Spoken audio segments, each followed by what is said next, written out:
my empire is growing. Right. I got a good name because I always pay.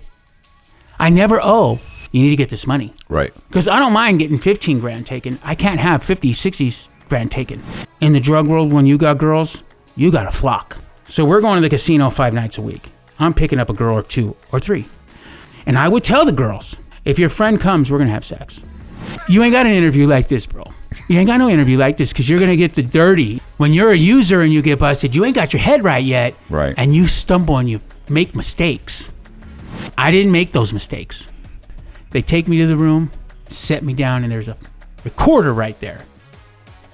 They're kind of cocky too, right? Say, listen to this. Guys were probably going to testify against me anyway, so I might as well just tell on myself. So you're preaching the choir. I'm with you. I hear you. I'm going to provide. That's what I'm going to do. And I didn't get to spend as much time with my kids. I missed a lot. When Angel was born, it changed, bro. I'm not taking no women out. I'm not getting involved with nothing. Till I get my son, I'm getting involved with nothing.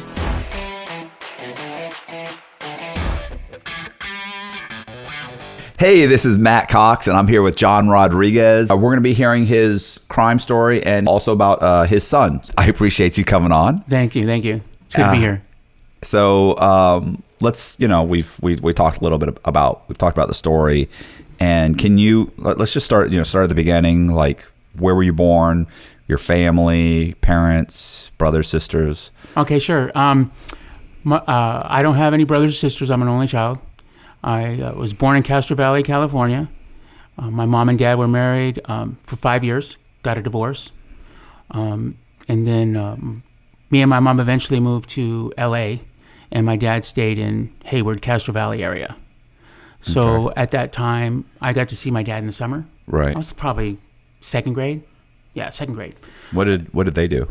My dad worked for Pac Bell, which is AT&T, which I don't know what it is now, but back then it was Pac Bell, where they fixed telephones, which they don't do anymore. Right. And they did wire and all kinds of different things like that. And then my mom at the time was a stay-at-home mom. And then when we moved out here, she got into the nursing facilities and was a nurse. And she worked in a convalescent home, and she did medical records. Okay. And raised you? And raised me up here in LA. And I saw my dad in the summers for about 2 months, every summer from June to the end of August-ish. Right. Okay. Were you like a good kid, bad kid? I never really got into trouble. Even in elementary school, no problems. We ended up moving to Whittier, so I was lucky enough to go elementary to transition to junior high to high school all in the same. Like, we all went together. I didn't move to different high schools and different things at that time.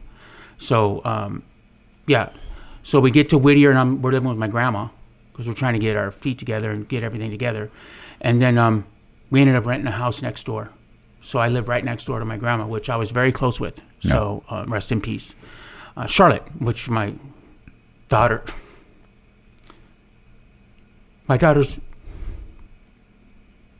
middle name is after. So Olivia Charlotte Rodriguez, after my grandma. You had said that, like, we talked about your mom, like there was some issues with your mom. Yeah, so growing up, it's kind of pretty relevant now, but back then it wasn't. My mom was a cutter. Right.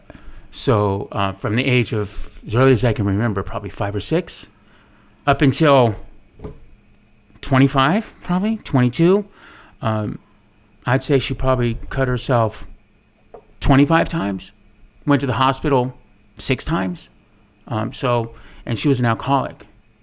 So, but her alcoholism is a little bit different than what my dad's alcoholism was, but my mom wouldn't drink. She'd go days and days and days and not drink. And then when she drank, she was getting drunk. Right. There was no tipsy. There was no in between. She would get obliterated.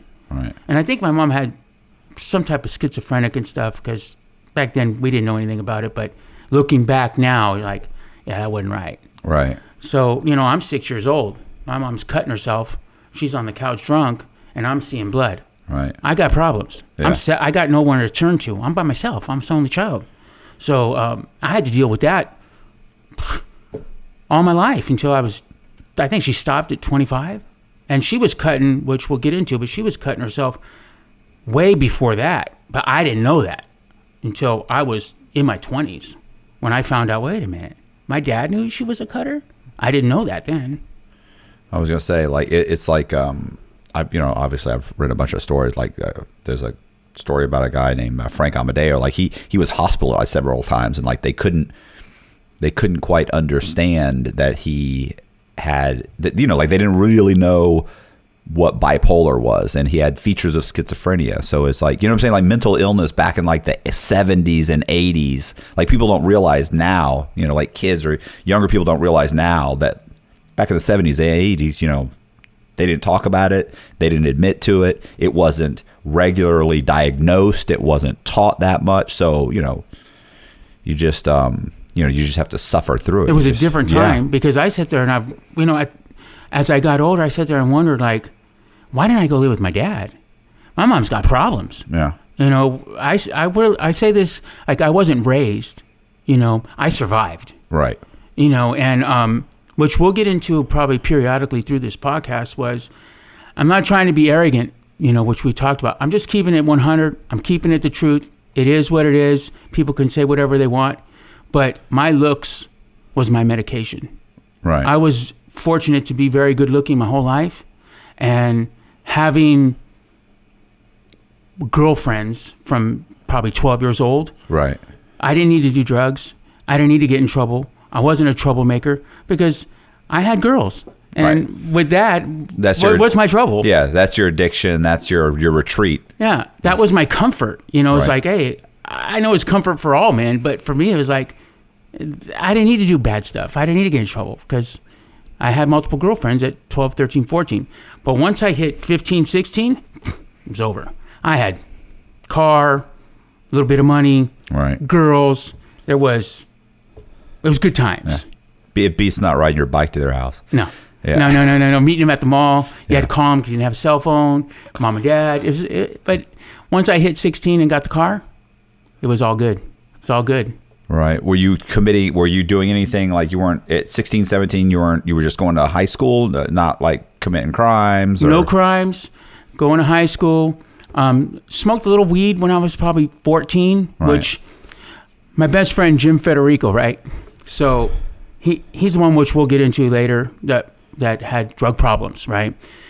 But I go to my dad's house because he's in San Francisco, right, Hayward, and I visit him, and I'm like 13, and I go there for the summer, like every summer, probably 12 or 13, and our neighbors are smoking weed. I never smoked weed, but when I go there, I start smoking weed. I come back to LA, right? I'm like 13, and I tell my best friend, because he's a pretty straight shooter then, right? And I says, hey, dude, you got to try this stuff, man. It's amazing. And he starts smoking weed, and then he gets into other things later on in life. I don't really do any drugs later on in life, which we'll talk about, but that's where it kind of all started. Right. So you graduate, so you graduate high school, did you? Yeah, so I graduated high school in 1985, Whittier High. So interesting enough, my mom marries a guy who works for a cardboard box factory where they make boxes. I forgot the name of it. It's in City of Industry. It'll probably pop into my head sometime. And his name is George Shipley. Anyhow, he's working in this cardboard box factory his whole life. This is what he does. He's making like 40 grand a year, 45 grand. We're living okay. We're living pretty good, actually. 45 grand a year in 1985. It's not bad, right? It's cool. So now I'm thinking, that's what I'm going to do. Because, we were poor, me and my mom, when we were young. We're poor. So I just want to make money to survive and live a decent life. I'm not thinking living big. I'm not thinking going to college. I'm not thinking going to military. I'm thinking I'm going to make a decent living. Yeah. Right. But no, maybe more than getting by, because we weren't getting by. We were doing pretty good. Right. 45 grand a year is probably like 150 now. Right. So it was pretty good. So I start working for Corecraft 2 days after I turn 18 because they won't hire me until I turn 18. Right. So I turn 18 in September, and then I start working there 2 days after. And then I worked there for 17 years, grinding It was a grind. Hated that place. 17 years daily waiting for the clock to get to, whatever the end time was. So, I worked there for 17 years, starting in 1985. And I started at the bottom. Within probably 3 years, I'm making $18 an hour. That's 1980. No, probably 87. I'm making $18 an hour. It's not bad, right? It's like 30, 40 bucks. Yeah, that's good. I'm 20. And then I become about 22. I become a working foreman. So now I'm in charge of and that's pretty young for a 22-year-old guy. But I moved up. Which we'll get into more and more. But I have a very strong work ethic. I don't play. If it's work, I work. So, and they recognize that. And I'm a bit of a perfectionist. So everything's got to be done right, and it's got to be done perfect or close to perfect, or I got a problem. Right. So I work there. I'm 22. I'm supervising guys. I'm making $40 a year. 1988. I become a supervisor then about 3 years later, and I'm there for 17 years, grinding. Which is what I try to teach my grandchildren now. Is Jaden's about 12 and Juju's like 8. You need to go to college. You need to learn a trade. You need to learn something. You can't be grinding. Right. Having a life that grinds, it's horrible. It's horrible. Right. And I lived it. That's what I would say I'm doing here, grinding out podcasts. Yeah, I mean, it's just... Did you get married? Did you... So being that I'm an only child, now we'll probably get into it later or sometime. I have a half brother and a half sister that live in Georgia. So my mom and dad divorced when I'm in elementary school. My mom never has any other kids and gets remarried when I'm like 15. My dad, on the other hand, he probably gets married. I'm probably 9. He probably gets married when I'm 12 to a lady, and she's got 2 kids, and they end up having 2 kids. So he has a daughter, and he has a son, Victor, daughter Lucia and Victor. 5 kids in that whole grouping. Yeah. But I'm away, I'm the visitor, dude. Like right. I'm the guy that comes on the summer, and then I'm the guy that leaves in August. So right. They deal with me for 2 months. Not when I say deal with me, not that I got into trouble, but I had an issue. My issue when I was younger was my mom's an alcoholic. Okay, I got big problems. I got massive problems. I'm right. 8 at 9. I don't got big problems. I got massive problems. But when I go to my dad's, and I had told this to Gail. Sorry, I told this to Gail probably 4 or 5 years ago. I was a little jealous. I was very jealous. Who's Gail? Gail is my dad's second wife. Okay. Okay. So at this time, I don't know this, but through my therapy and stuff, I kind of realized that I kind of gave Gail issues. Well, I did give Gail issues. Sorry, but I did. Right. Not like anything major, but I wasn't the greatest kid, but I wasn't horrific. I was a bad kid to her specifically because I was jealous. She was a good woman. She is still a good woman. And I didn't have that. Right.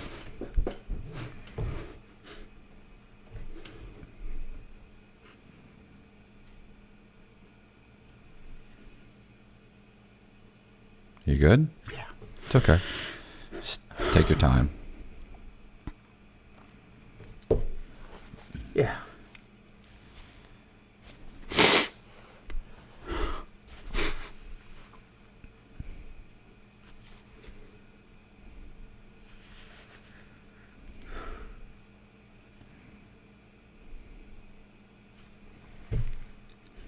It was rough. Right. It's hard to explain. But when you're 8 and you're by yourself and your mom's drunk, I used to use the word, I never even used the word drunk. I use the word obliterated. Right. Like beyond drunk. And you're 8, you're by yourself. And she's cutting her wrist. And it's like it's different levels. Because it's not like she cuts her wrist one time and it's a problem. It's she cuts her wrist multiple times and it's a problem. But it goes into another layer of which I didn't recognize at the time, but I recognize it later, is you don't know when it's going to happen. Right. And you're 9. Is mom cutting her wrist tonight? Is she not? Is she going to talk to people that aren't there? Is she not? And I'm dealing with this, and that's where it kind of got, I don't know if it was just as bad as her cutting her wrist and taking her to the hospital to get stitches, or if it was just as bad as being 9, not knowing if she was going to do it or not. Your grandmother was next door. Yeah. Right? Yeah. So does she know what was going on? She knew. Yeah. They all knew. My mom has a twin sister, rest in peace, Jackie, who's my godmother. They all knew. Everybody knew. And we'd go to the hospital. She'd get stitched up. I don't remember all the days, but I remember this specifically because it just stands out. Super Bowl Sunday, the Rams are playing the Pittsburgh Steelers. I'm thinking 79, somewhere in there, 80, 79, 78, somewhere in there when they play the Steelers. My mom cuts her wrist that night. So I got to go run to my cousin's house, where my cousin's at, Kathy, rest in peace. She's like a sister to me. I got to run to her friend's house to tell her I got a problem. My mom's cut her wrist, and my grandma probably wasn't home. So they had to take her to the hospital that day, but we probably... When she goes to the hospital with her wrist cut, do they like Baker act her? Do they hold her for 3 days? No. They just stitch her up and say... Stitch her up, brought her home, and no one ever came and said, where's she's got kids? What are they doing? Where are they at? Let's interview them. Let's talk to them. No. They never did. It was a long time ago. Yeah. Right? Yeah, it's a different world then. Well, and your dad knows, but he's not... He's got his own family. Yeah, I kind of always felt, I don't want to say off the cuff, but I kind of felt somewhat out of place, but not like I didn't matter. Because my dad loved me. He took care of me. He paid his child support. He saw me every summer until I was about 14, but then I didn't want to go with him anymore in the summer. Because I got girls. Yeah. And I'm not leaving the girls to go spend time with my dad at 14. So about 14, 15, now I don't see my dad in the summer. Now, I still see him. He comes and sees me once or twice a year. Because he loves me. I got... he's got his issues he's dealing with. Everybody's got issues, right? Yeah. Like everybody's dealing with stuff. So for us to sit here and say, bad person, you do this wrong, you do that wrong. Everybody's dealing with stuff. I dealt with some heavy stuff, but people are dealing with stuff we don't know about, Right. So I have, when it comes to mental health, I deal with it a little bit differently than I think most, because I realized what my mom had.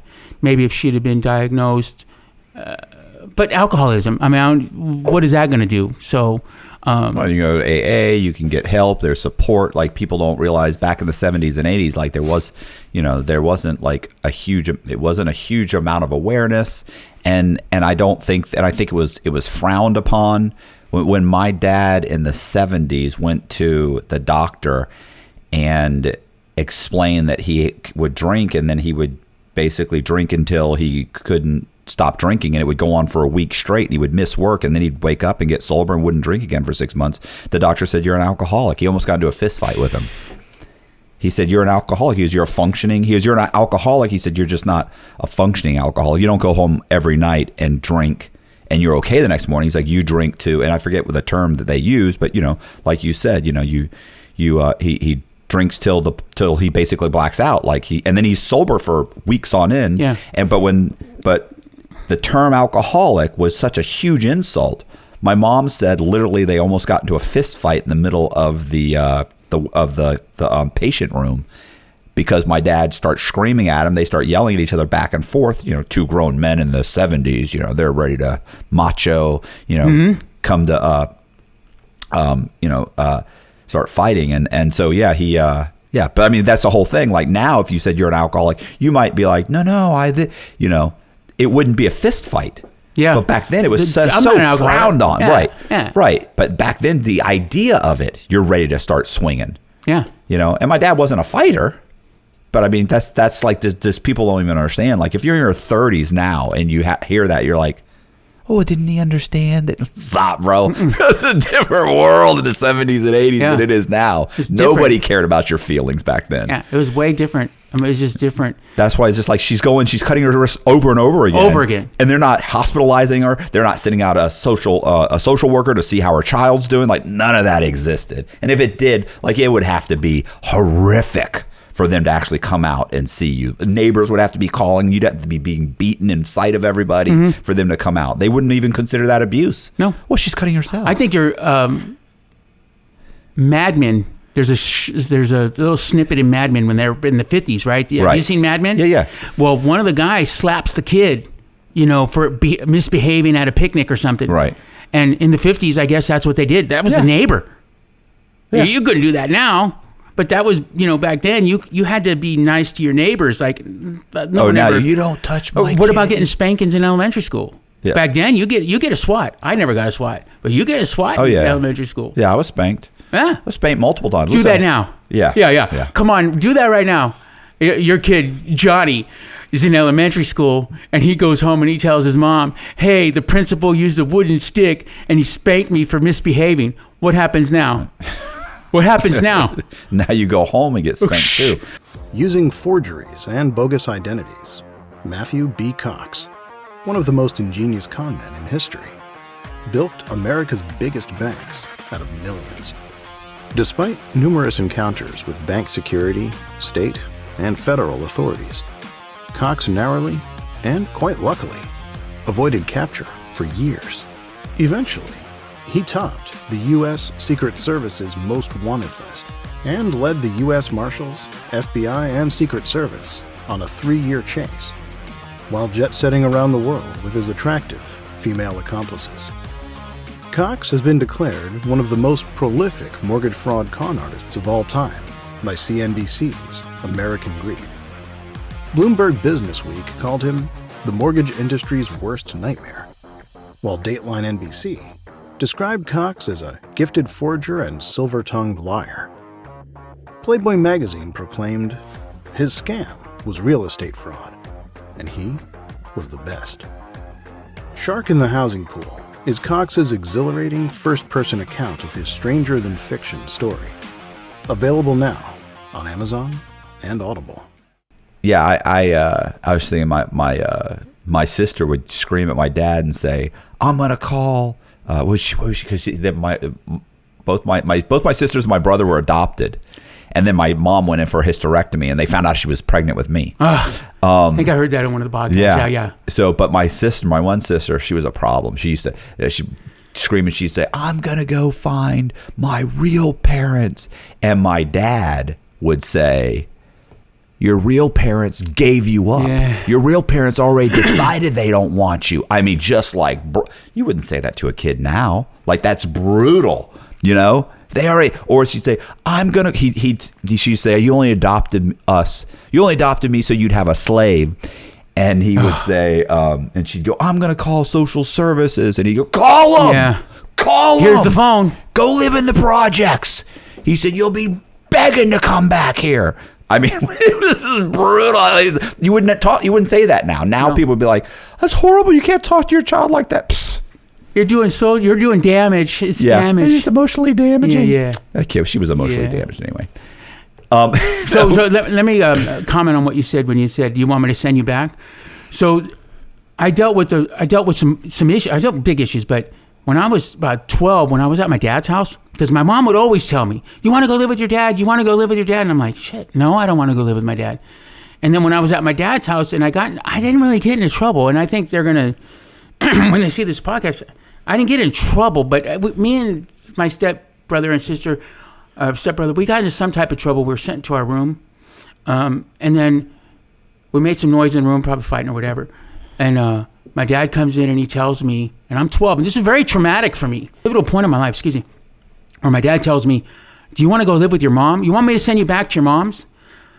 So now you got a 12-year-old kid who's effed. I don't want to use the F word. Yeah. I'm thinking to myself, not at that time, because I'm already emotionally damaged with my mom, and I'm a little damaged with my dad too, because I'm like kind of an outsider. Like, I'm seeing this. I'm not stupid. I'm 12. I'm kind of like the outsider guy on, the guy that comes for 2 months. But when your dad tells you want me to send you back to your mom's, and your mom tells you want to go live with your dad, Now I'm thinking no one wants me. Right. But I didn't think it exactly at that time, but I know it was in me at that time.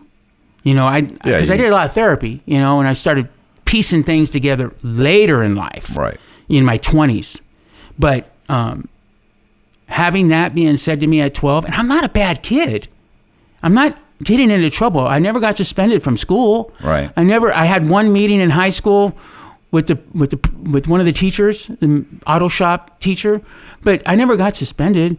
I never got in any trouble. So I was a pretty good kid. So once he says that, then I'm just like, no. And then I stood. But like I said, as I got older, because it was rough until 12, super rough. I had no outlet. I had no getaway. I had no comfort. I guess for me, comfort would have been sports. I watch a lot of sports. I still do. 95% of what I watch is sports or sports talk. So that was, I guess, my medication at that time was sports. Okay. But, like I said, when I was telling you earlier, or we talked earlier, once I hit 13, 14, I hit my stride. Right. Like I'm hitting my stride. So I'm good. I'm not good with what's going on with my mom because it's still going on. But now I can't be hit or beaten. Right. Because now I can hold myself. Rob was going to say, now you're a 35-year-old woman is not going to be able to control a 15-year-old boy. Right. They're just too strong. They're too big. It's just not going to happen. Yeah. I stopped getting beat at 12. Right. Probably 10, 11, 12. Yeah. Probably 12. So when do you eventually you graduate? I'm assuming high school, you start working at I worked at a corrugated sheet factory. Right. So step one, corrugated sheet. Step one would be getting the paper. Step two would be making it into corrugated sheets. Step three is where my stepdad worked. Okay. He made the boxes. We made the sheets. Okay. At a totally separate place, but it paid more money where I lived, where I worked. So he got me the job there. Right. And then, I mean, you said you met your wife. You got married. Yeah. I met my wife Lucy. And we had 3 kids. I was 21 when we had our first kid, Johnny. I bought my first house when I was 21. That's young. Yeah. Right. I bought it in Hesperia. It was on an acre because I didn't have a dad. You know, I had a dad. Sorry, I don't want to disrespect my dad. I don't want to say I didn't have a dad. Yeah, he wasn't. I didn't have a dad much. influence, big influence. I'll just say this: he was very little influence in my life. Right. Okay, but he loved me, so I got nothing bad to say, and I take care of him now, which we'll get into. Okay. But yeah, I got nothing bad to say. I bought a house in Hesperia, okay, and it was on an acre, 4-bedroom, 1,800 square foot, 1-story house. I marry a woman who's got 3 kids, okay, Peter, Joe, rest in peace, and Mike, and her son is about 12 years younger than me, so I'm 21, she's 28. So we get together. We have 3 kids. We're living in Hesperia for about 5 years. I'm working at Corecraft. I'm moving up. By the time I'm 25, 24. I'm a supervisor. So we're living a middle class life. You know, we're taking a little vacations here and there. We got a good house. We ended up moving from there. Bought another house in West Covina in a better area, and that was all good until we transitioned into us having problems and me seeing my best friend again, because me and my best friend Jim, we were always kind of in and out. He went to the Army, he comes back, he goes off living around me, but we're not really contacting each other. And then we get into contact, and then when me and my ex-wife have problems, and we're getting a divorce. It wasn't said then, but we're getting a divorce. I'm like, you know it's coming. It's coming. It's year 2000, probably 1999. It's coming. I'm leaving on the weekends. I'm going to his house. I'm getting away because we're getting a divorce. I'm out. We're done. It's just time. Yeah. So that's when it goes south. It doesn't go south real quick, but it goes south because he's dealing meth. Right. He's a drug addict then. All right. Did you know that moving into the place? I didn't move in. I just went there on the weekends. Okay. Okay, because I worked Corecraft, you know. Right. So I'm there. I'm the straight shooter, but I see now I'm seeing a whole different world now. because Right. everything changes once I see him and see what he's doing. Then that's where the whole true crime story Right. comes in. So he is he making good money, or he's just a regular dealer, or He's a user. He's getting by. okay, He's not selling anything big. just enough to keep himself in. Keep him going, keep afloat, go to the casino, things like that. So yeah, he's not making good money, but he's making enough to get by, support his habit, and get by. So when I go there, I'm seeing all kinds of different people coming into his house, and I'm the straight shooter guy, and they think I'm a cop. Like they're like, hey, is this guy a cop? What he doesn't use? Right. Why is he here? And he's like, no. Well, hold on. I've known this guy since we were 12. Like we've been best friends since 12. No, this is my dude. Like, Right. He's good. So, yeah, we're doing that. I'm going there. Maybe me and my wife eventually get a divorce, and then I start seeing a girl that's a user. Okay, and I don't want to mention it, but then I start seeing a girl that's a user. And she's slanging a little bit on the side. My buddy's slanging a little bit on the side, but I'm not slanging anything. And then eventually it starts, Right. Well, you're still working, right? I'm still working. I had back surgery probably 4 years before I ended up leaving Corecraft. But I hurt my back again, and I couldn't work. So at that time, when I'm going to his house on the weekends, it's probably 6 months later, I hurt my back again, and I don't need surgery, but I hurt my back. And then I never went back to Corecraft again. I just left. I went on disability, and that lasted about a year. And then after that, I was slanging then. So after that, I never went back to Corecraft. Okay. So now you're where are you guys getting meth from? Well, he's getting it from his connect, which I end up being his connect. Okay. Right. So he's getting his thing, but I'm kind of seeing how everything's going here, And my best friend gives me one of his people to sell to. So that's how it all started, with like little quarter ounce stuff, 8 balls, things like that. And then from him, I picked up another one, and then I picked up another one, and then I picked up another one. And then I'm just basically selling 8 balls, right? Teeners, half teeners, nothing. Quarter ounce was probably big, Right. But that's all. I was just dealing with small users. But with us Latinos, right? We make the shit. Right. So I ended up meeting another Mexican dude. Now, this because we're raza, right? Like we're taking care of each other a little bit. I have a little relationship with him, and he's bringing me stuff, and they all know I'm not a user, and I'm paying, right? I don't owe nobody nothing. I never do. I get it, and they bring it. They get paid, or they front me a little bit, front me a lot of it. Boom, boom, boom, get paid. But what I did, how everything grew for me, selling the drugs, how it really, I don't want to use the word blossomed, because Right. that's not a good word, but how it boomed Right. was I figured out if I bought a quarter pound from the homie, right, I could sell it to the white dude and not make any money. So I buy a quarter pound, let's just say, it's probably about, You could buy it. I could buy it. Back then you could buy an ounce for like, I want to say $700. Right. Okay, this is 2001. You could buy a quarter ounce for about $700. I would buy a quarter pound from him, and then I would sell it for the same price to this dude, but I would get the price of a quarter pound, right? Okay. So I'm making no money here, but because I'm buying a quarter pound, I'm getting a discount, right, on the ounce. So I take and I buy 2 ounces more, say, as an example. So I'm buying 6 ounces.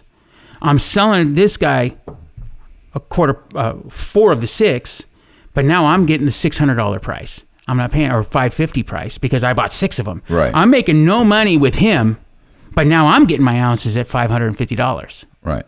Right. So now I'm taking those 2 ounces. And this guy's coming almost every day to my house. This guy's buying almost every day because even though this dude is in the game much longer and he's a much bigger dealer than I am, Right. he's not getting my price. Right. Because he's not Raza. He's not getting my price. Okay? And I'm not saying that's the way it is for everyone. I'm just saying that's the way it was for me in my situation. Right. Okay? So, and also, the guys that are bringing me the stuff, they're not dealing with the bullshit. Because I'm not a user. I'm not telling them a story on why I can't pay and how this time I'll pay him more next time and I'll catch up and blah, blah, blah. No. You brought it. I paid. He paid. Boom. Like, I'd have this guy come over in 45 minutes or something to come pick up his part, and then I take my part and be with it. Come the next day. Buy another 6. Boom. Buy another 8 eventually. Buy another pound. This guy's buying a half pound. I'm buying a pound. And I'm selling ounces now, and I'm selling quarter pounds now, and I'm selling, this and that. And, now I'm starting to make some money. Now I don't know what a lot of money is, because in the feds, when you go to the feds, you're like, dude, you were selling shit, man. Right. You think, oh yeah, I'm selling pounds. Oh, you're small time, Yeah. Well, you got guys sitting at the table who are shipping in, 2,000 pounds, sitting right next to another guy that is doing the same amount of time for bringing a gun to a $10 crack deal. And you're like, this is insane. Like, it's, you got basically street level dealers sitting next to guys that are smuggling thousands of pounds of whatever, meth or coke or whatever. So yeah, you go in the feds, it's insane. So it's all relative. Like, to me, are you just making your bills, or are you making more? Are you making 8,000 a month? Are you making 20,000 a month? Like, what's or 20,000 a week? Yeah, like, what's the best week or month you think you had? Are you asking me that question? Yeah. Oh, I'm gonna go with, because it fluctuated, but I could make 50 grand a month. Okay. On average, then I would say I was 10,000 a week. I was making 10 G's a week. Yeah. When I was busted, I was probably making probably 14,000 a week. Yeah. So you have a good month where you make 50. You have a bad month, you make 30. Whatever. Yeah. Yeah. So you're not living with your buddy. You're not living at home. No. But on the road, so there's like a road, right? So look, kids out there, don't sell drugs. Right. It's a mess. It's a train wreck. Yeah. It's a horrible life. It's a no good life. And I'm only telling a story. Okay, this is the story. Right. I may have emotion. I may smile. This guy don't really. I care. Yeah. Don't sell drugs. Don't get involved. You're gonna throw your life away. You're gonna get yourself killed. You're gonna get in big trouble. Matt, I'm just telling you the story, bro. Okay. I'll just tell you how it was. Okay. I'm not fluffing it up, because I could have said, oh yeah, I was making 45,000 a week, dude. Yeah. And how would you know I was or wasn't? Yeah. But I made 14 grand, about 15 grand a week. Right. But in the drug world, it's a different world. Okay. See, you did your crime with the white collar way. You again, I'm going to say it just this last time. Don't commit crimes. Don't sell drugs. I'm just saying what it is. You guys can take it for what it is, what it's worth. Right. If you're going to commit a crime, do it by yourself. Right. Find a crime. Don't find a crime. Right. But if you had to do a crime, okay? Keep your co-defendants. You don't have forget the word co-defendant. Right. Co-defendant doesn't exist. It's not in your mind. There is no co-defendant. Got it. Okay? Do it all by yourself. Like you did. Sometimes. But think back when you did it, right? Yeah. If you I could have have just two different closed versions. your mouth, Yeah. not told nobody shit, Right. and said, and made, you could live a good life, Matt, making 20 grand a week, bro. Yeah. You could live a smooth life, right? But no, that's not what Matt did. No. No, Well, Matt went a little bigger, but we're not here for that. I've heard I've heard you on the podcast. That's why I'm here, because you're a cool dude, right? You're a cool dude. You got good energy, and we got good energy, you know. And I was like, man, we're gonna make good podcasts, and that's why I called you. But if you just think, if you would have just did your shit, small time, make 10, 15 grand a week, didn't tell your girl. Yeah. I try. Listen, Yeah. I try. I'm a real estate agent. I try not to think about it all the time. I'm the middleman. Just rewind. If you could have just said, hey, look, check this out. I sell real estate, but I'm just the middleman. Okay? I don't get involved. I take house for sale, the seller, and I take the buyer. And I find the buyer, and I get a cut. That's what I do. You'd have been doing that for how long? No one would have known shit. You know? I hear you. And that's where the feds, which we're going to get into, they don't play, bro. Yeah. You're smart. You're very smart. It doesn't mean anything. And you made some, we'll get into that later, but you made some big mistakes with your case. Yeah. And I'm sitting there watching your story, and I'm like, I'm like, oh, I know this dude, because I met you in Atwater, where I was at. I didn't meet you. Right. But I met guys like you. You're slick. You try to be slick, right? Right? You slick.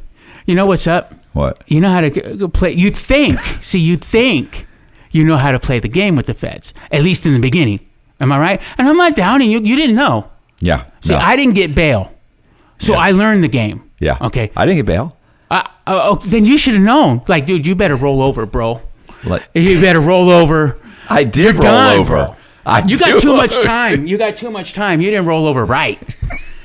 You didn't roll over right, I bro. thought I did. No, I you didn't. wasn't in a good position. Were you when you went to county? When you were in the county, right? When you first The U.S. Marshals holdover, okay, in the county. I was in the county. I never went to the Fed county-ish, whatever you guys call it. I never went there. But you guys are in. Maybe you stood yourself too much back then. You're in a were special pod. Yeah, right. but you didn't talk to enough people. Because if you'd have talked to enough people, they'd have told you, hey, dude, let me tell you what you need to do. Because that's what happened to me. Okay, but we'll get into that later. Because the feds don't play, bro. I know. You're selling drugs. How long does this go on? Oh, probably 4 years. Right. 4 years. But we'll get back to where I was in the beginning-ish. Is once people know What you're doing? it's kind of like what we were talking about with the chimpanzees on Netflix. Right. There's the leader of the pack. Well, I'm the leader of my pack. Right. People are either walking towards you or walking away from you. Oh, they're not walking away, bro. No. No. And because you don't know the drug world. I know you probably interviewed dudes, right? But I know what's up. Look, I've been there. I know the game. Yeah. I don't know everything, because you'd say, oh, you know everything. And I could say that, like I know everything, but I know everything, bro. When it comes to the smaller dealers of pounds, I don't know the game of the big time people, but I know how the small game work. No one runs away when you got a half pound at home. Right. And they're fiending and they need to use, and nah, dude, they're not walking away, bro. Well, everybody's coming. What I meant was that, like, in fraud, like when it got to be known in Tampa that I was committing fraud on a regular basis, then you have your legitimate straight shooter friends or colleagues that walk the other way when they see you coming. Okay. And then you have guys that know they may need something or want to get in on whatever you're doing. They're your buddy. Hey, bro, let's go to lunch. Hey, man, there's a party next Friday. You want to come in? Suddenly it's like, well, we never hung out before. But now you find out that I'm regularly committing fraud and you need something. So now we're buddies. Now everybody's cozying up to you. They want to be in your circle. Even if they don't need anything right then, people are smart. They know I may need you. Mm-hmm. So I'm going to invite you to all the parties. We're going to hang out. I'm saying all good things about you. Yeah. So that's what I mean. But your legitimate guys are like, yo, don't deal with that guy. Well, the thing is, it's a little different in the drug world. There is no don't deal with that guy. Right. that guy's got the jewels, and you need those jewels. That guy's got what you need. You ain't walking away. So my empire is growing. Right. I got a good name because I always pay. I never owe. Okay. And I would tell the guys that, not even the guy that I got caught up with, because he comes 2 years down the road, but the guys that I'm dealing with here in my little empire, I'm always on time. I tell them, because I didn't want to get robbed with 50 grand at my house. Right. Because then I'm screwed. Because not only did I get robbed for 50 grand, I still 50, owe him 50 grand. Right. And what's going to happen? It's all good until you don't pay, right? It's all good. Everything's great until you tell him, hey, dude, I got robbed. Well, now, this is what we're going to do. So I would tell him, come over, dude. You need to come over. You need to come over now. You need to get this money. Right. Because I don't mind getting 15 grand taken. I can't have 50, 60 grand taken. And they'd come over to collect, you know? And then eventually, I'm not really dealing with 8 balls, and I'm not dealing with that anymore. I'm not dealing with teeners. I'm not dealing with, after about a year and a half, I'm no longer dealing with the only quote user. Yeah, you're a distributor now. You're just distributing. Now I'm distributing to the people selling. Right, to that. All right, to the dealer. No one's calling me and saying, hey man, can I grab an 8 ball? I'm like, dude, you got the wrong guy, bro. Right. You know, I'm just selling quarter pounds, 2 ounces, half pounds, things like that. 2 years in. And 2 years in, I have, you know, it's kind of like I say, you know, like if you're a rock star, right? You're a rock star. You walk into the room, everyone wants to be around you. Everybody's your friend. All the girls are coming. It's the same thing in the drug world. Everybody's coming. All the girls are coming. I've kind of thought about this and said this is like, if you have a boyfriend or a girlfriend and you're a drug user, you don't have a boyfriend or a girlfriend. Right. You think you do. You're in some type of relationship with a boy and a girl and a boy, whatever. But there is no boyfriend, girlfriend in the drug world. Because they're all doing stuff. Everyone I knew then, you know. Yeah. You know, and if you're gone, the next girl finds another one. You know, replaceable.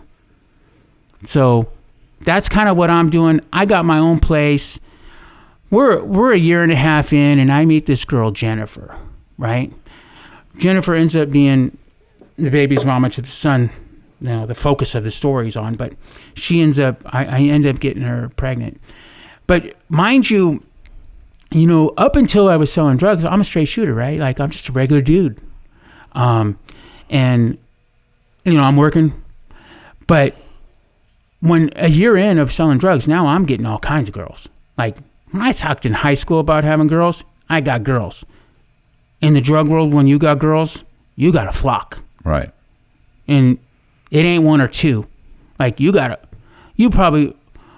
know how these guys are, but you got a flock of 20. Right. You got 20 girls. You can call at any time. At any time. We're going to the casino tonight. Okay. And so between going to the casino, and I told my wife I don't want to embarrass her, right? Because my wife's a very straight shooter. Straighter than I ever was. But this is the truth. I'm on the podcast. I'm going to hold some stuff back because it would really embarrass my wife. Right. If I said... Well, you don't know your wife then. You don't know her. You didn't know her then. I didn't know her then. Right. So, you can't hold stuff against me that I didn't even know you. Well, let's put it this way. This is kind of how it went down. So we're going to the casino 5 nights a week. I'm picking up a girl or 2 or 3. And I'm bringing a friend with me. And it's cool. We're going to the casino. And I would tell the girls, hey, man, my friend wants to come. I'd say, okay, well, here's the deal. If your friend comes, we're going to have sex. Okay? Because if we're not, all right, dude, I'm lying. That's not how I said it. I'm going to tell you what it is. I'm lying. If your girl that comes isn't going to give me a blowjob, right, she ain't coming. Why am I going to take her to the casino? Right. Why? If we're not going to do something sexually, why is she coming? Yeah. I got 3 of you. She's just a bill. She's just another bill. No, you're not riding for free. Right. You know, you're not coming here enjoying the night and thinking you're going home. You're going to come and we're going to do things. Right. But not forcefully. But they know the game. All the girls know the game. Let's don't play stupid, okay? Let's don't play dumb. You all know the game. You all know what's up. There's no, I didn't know. You knew. Everybody knows. I'm telling you beforehand. Don't bring her. Let her know because she ain't coming. I don't need her around. I got 3 of you. The 4th one, does it matter or not? I don't know. Maybe it does. Maybe it doesn't. So what does the chicks say? What do they say? They don't. Or they say, no, she's fine They with know, it. She's bro. good. She knows. She's no. good. No. See, that's the I know you've interviewed people, but you ain't got an interview like this, bro. You ain't got no interview like this because you're gonna get the dirty. You're gonna get the info. Oh no, dude. You don't. It's like I don't know what's the word. You probably know the word where you. It's just said like it's said with no words. Right. But they knew the words. Like I would tell them, don't bring your friend. Right. Or I'd say, hey, bring that girl. I want to get with her. And then they'd come or not come, whatever. So we all get taken care of, and it's just the way it was. It's just the way it was, man. It's just people helping people. Yeah, if they needed something, I needed something. We all had fun, right? It was fun. It's a I'm not gonna lie. symbiotic relationship, right? Like everybody's getting something. It's kind of like the 70s, bro. Like a free world. It's a free world, but you got to have the dope, right? And the girls need the dope, so they're coming. Yeah. Okay, and I'm not a bad looking guy, so it's not like they got to get with some dude because I've seen it where you're like, yeah. I've seen some tour bag dudes, but they got girls. They got girls because if you got the bag, you got the girls. And I'm gonna tell you something too about the girls. All the girls, they're not 10s, but they're not 3s either. Right. They're all 6s and 7s, bro. They use drugs, bro. They're skinny, man. Right. Right. They ain't got no obese people. Very few that are using. So they're all 25, 22, 28, 110 pounds. 115 pounds, and they want to have a good time, right? I want to have a good time. So that's what we did. And we did that for 2 or 3 years. And Jennifer was the one that I got pregnant. And, interesting story enough, you'll love this because your podcast, I know. It's the truth, man. I'm not telling you lies, bro. So Jennifer gets pregnant, right? And about 2 or 3 months later, she kind of goes her own way, I'm doing my, whatever. She goes her own way. But she's around, but I don't see her. She's around. And then 7 months later, I get the call. She's already had the baby. Because I think, this is speculation when I tell you I don't want to lie. I'm not lying. I'm giving what I think is honest. I don't think she knew who was the dad 100%. Okay. So once I saw Angel 2 days after he was born, it's like, that's my boy, And when she had him, she stood with her grandma Kathy, and I loved Kathy. I loved her. She took care of Angel. She adored him. She's passed away now, probably about 5-6 years. She did not love Angel. She adored him, and she had other grandkids, but there was something about Angel that she just took to. And they, after she had the baby, she was in Hollywood and living with her mom. And then I would go see my son. And then, but I ain't told my mom yet, right? I ain't told my mom shit. That you've got a kid? I ain't told her yet. I got to go see him first, right? I got to go see what's up. I don't know. So I go see him, and it's mine. And I still ain't told my mom yet. And I told Jennifer, I'm going to take him. It's like 3 or 4 days after 5 days after he's born. It's not long. And I take him to my mom's, right? But I'm living like this crazy world, dude, where I'm not thinking straight either. I should have told my mom, hey man, you got a grandson, and I brought him, but that's not how I did it. So I got him all waddled up, and I go to my mom's house, and I tell Mom, I got a surprise for you. It's a surprise, and I'm not saying it was right. I'm just saying that's how I did it, man. It's just different. My mind's not right. I'm living a rock star. When you're a rock star, bro, you don't think about other people. You're like, I'm a man. You know, once you get to the Fed, you realize like, dude, I was a guppy. But at the time, I'm the man, right? Yeah. And she closed her eyes, and I put my son Angel on her stomach, and she opens her, or probably not on her stomach, but close to her stomach. And she opens her eyes and says, hey, this is your grandson. And she starts crying, bro. She's like, no, you're kidding. No. And it's true. No, he's mine. He's mine. And then, you know, she's shocked. I got my other kids with me. She's shocked, and she ends up taking care of him a little bit for me.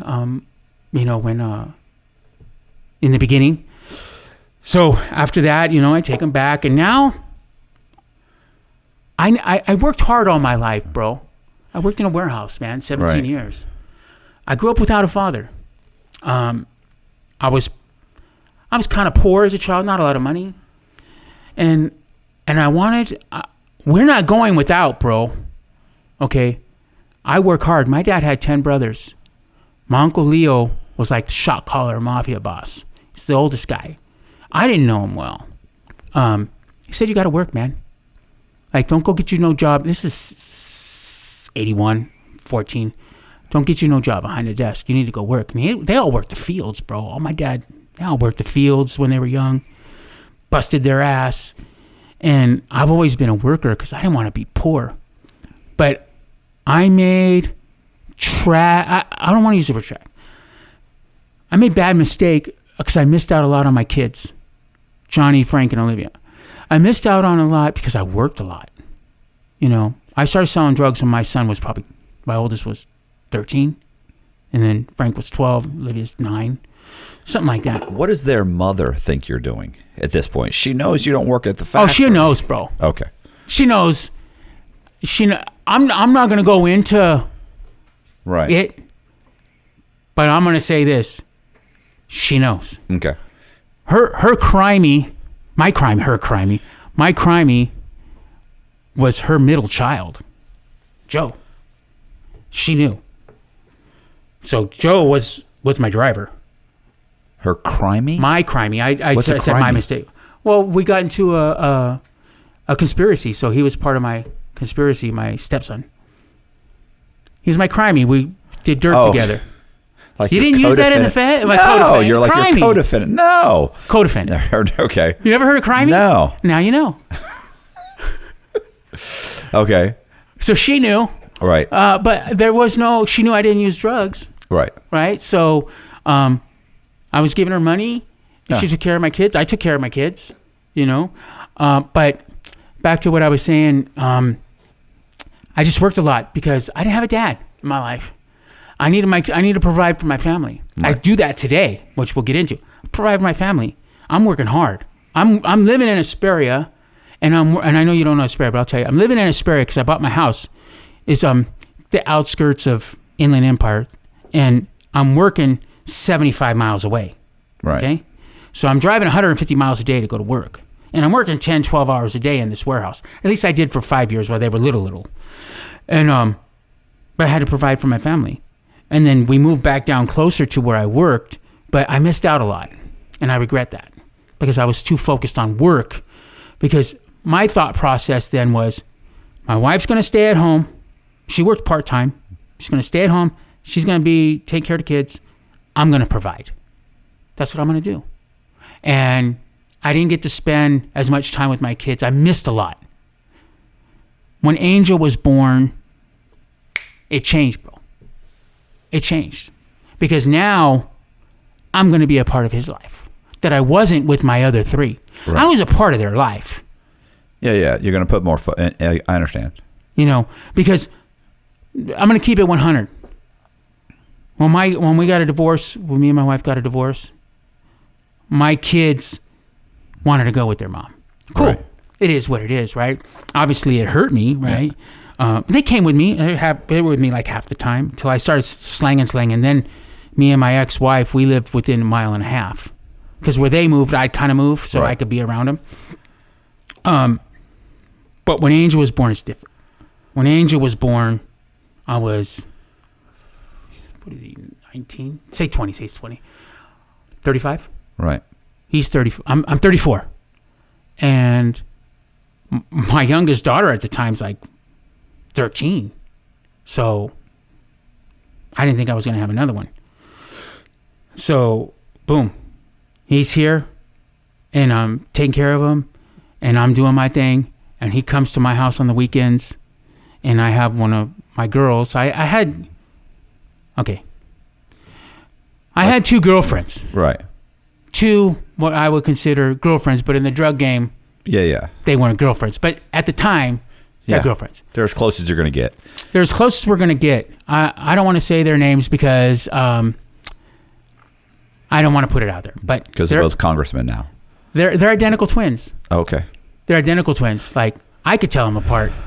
You couldn't. You'd see them. You wouldn't know. And they were staying with me. And they were both my girls. And I had other girls. I had other mini girls. But they were my main girls. And they would help take care of my son on the weekends. Now, when he's at that time, now in my mind, I'm a big dealer, right? But I'm home often because I got runners. I got people delivering, There's no drugs at my house. There's never any drugs at my house. There might be when I buy, but there's no drugs in my house. Right. There's never drugs in my house. That's like what it was. There was a lawyer, not a federal lawyer. This guy ended up being a jerk. Anyway, he tells me, because they're all corrupt, bro. Even straight shooters are corrupt. Lawyers are corrupt. No. And stop it. But I don't know this, dude. I don't know this, man. He tells me, and mind you, he's not a federal lawyer. He's a, what do you call it? He's a regular lawyer. State lawyer. He's a state lawyer for drug dealers and whatever, right? I always love the state lawyers. This is a common scam with state lawyers. The state lawyers will come in. You'll get arrested. They know your charges are going to go federal. They already know it. Like, he got caught with this much, or he's got this many co-defendants. We already know the feds are involved. That we know the state caught him. It's a conspiracy. We know it's a task force. The feds are involved. We know he got arrested by the locals, but they already know it's going to go federal. And they'll come in. You'll go to them and you'll say, "Hey, you represented my buddy Jimmy, or me. You represented me on the last charge." And they'll say, "Listen, I'll represent you.